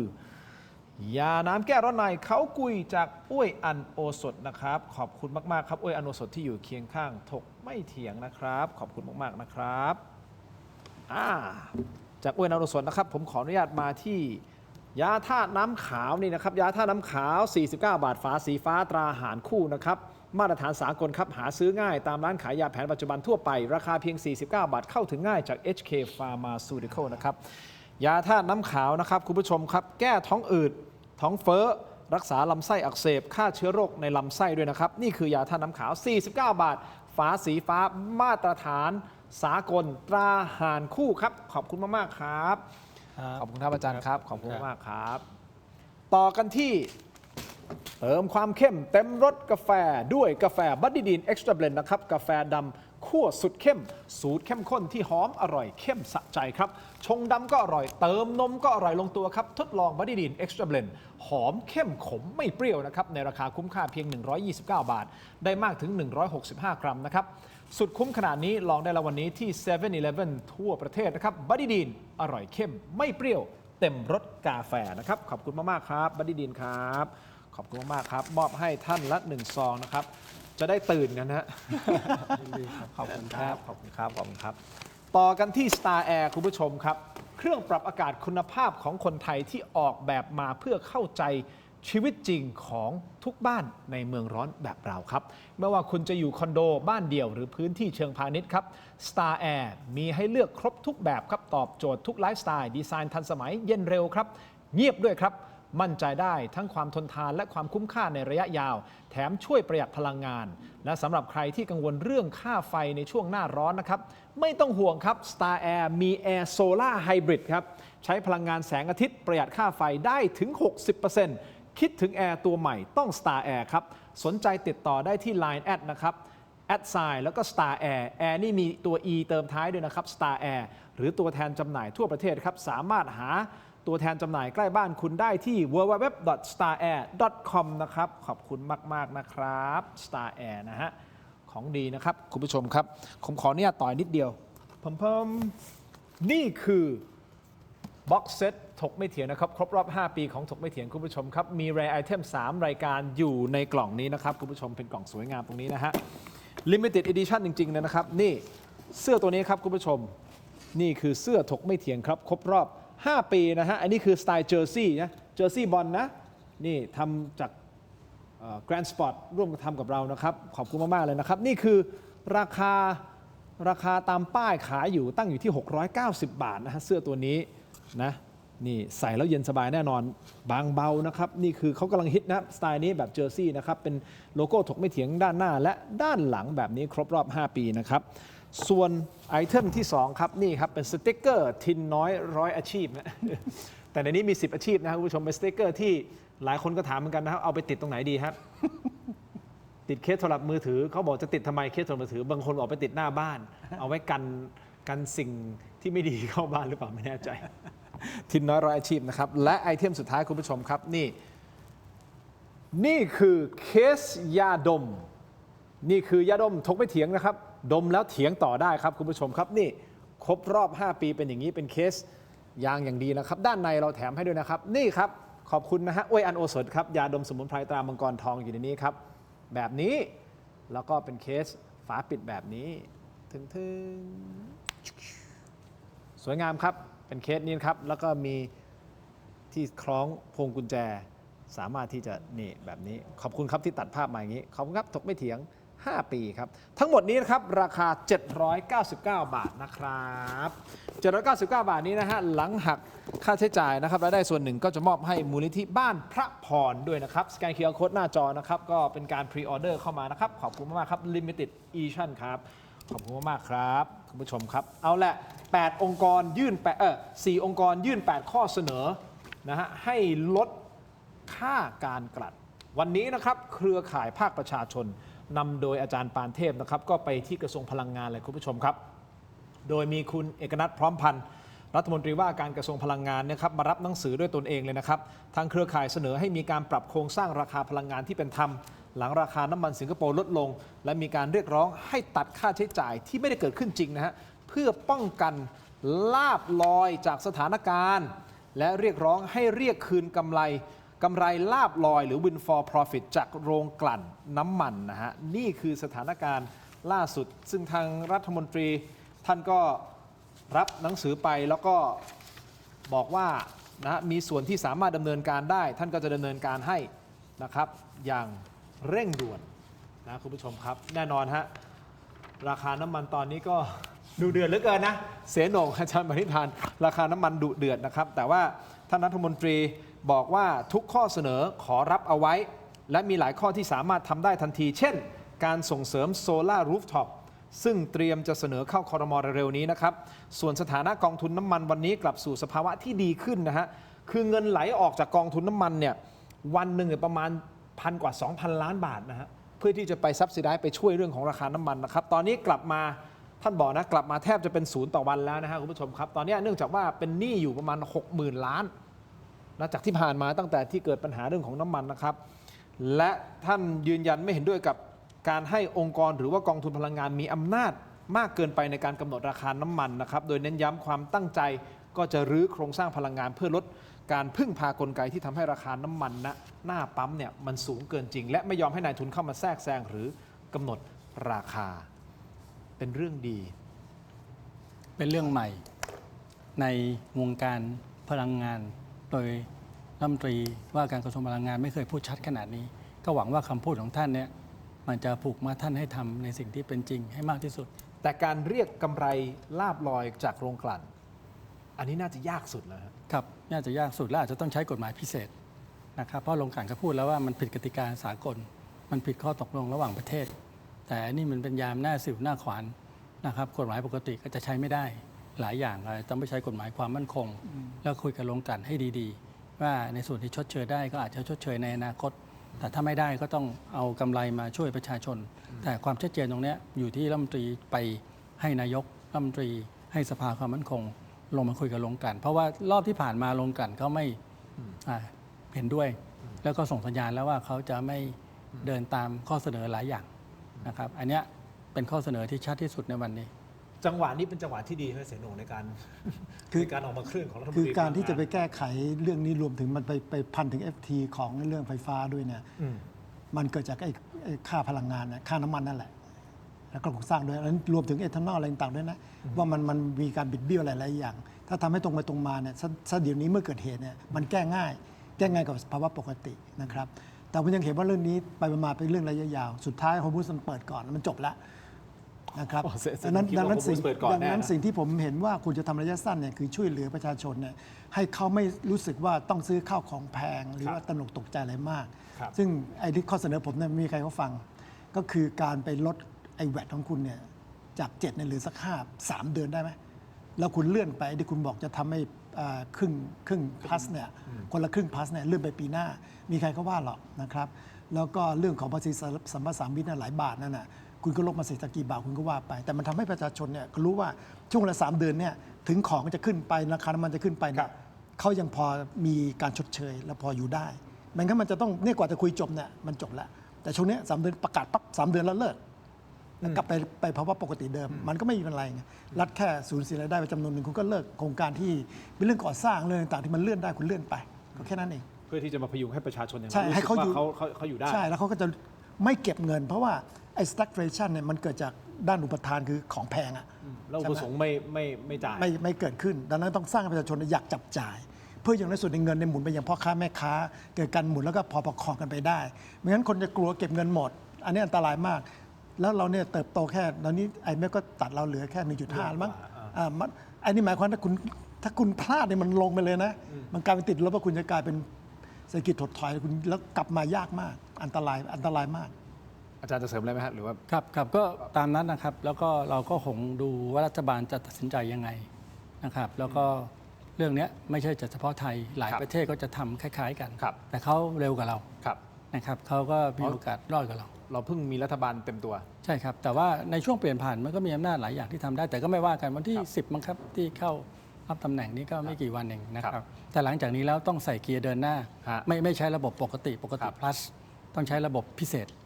นะครับใส่เกียร์เดินหน้าเร็วนะครับแล้วก็เดี๋ยวเดือนหน้าเนี่ยผมก็จะไปร่วมประชุม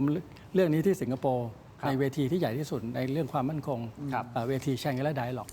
นะครับปีที่แล้วประธานาธิบดีฝรั่งเศสก็มานะครับรัฐมนตรีกลาโหมก็มาทุกประเทศตอนนี้ที่จะไปประชุมเนี่ยใส่เกียร์เดินหน้าหมดแล้ว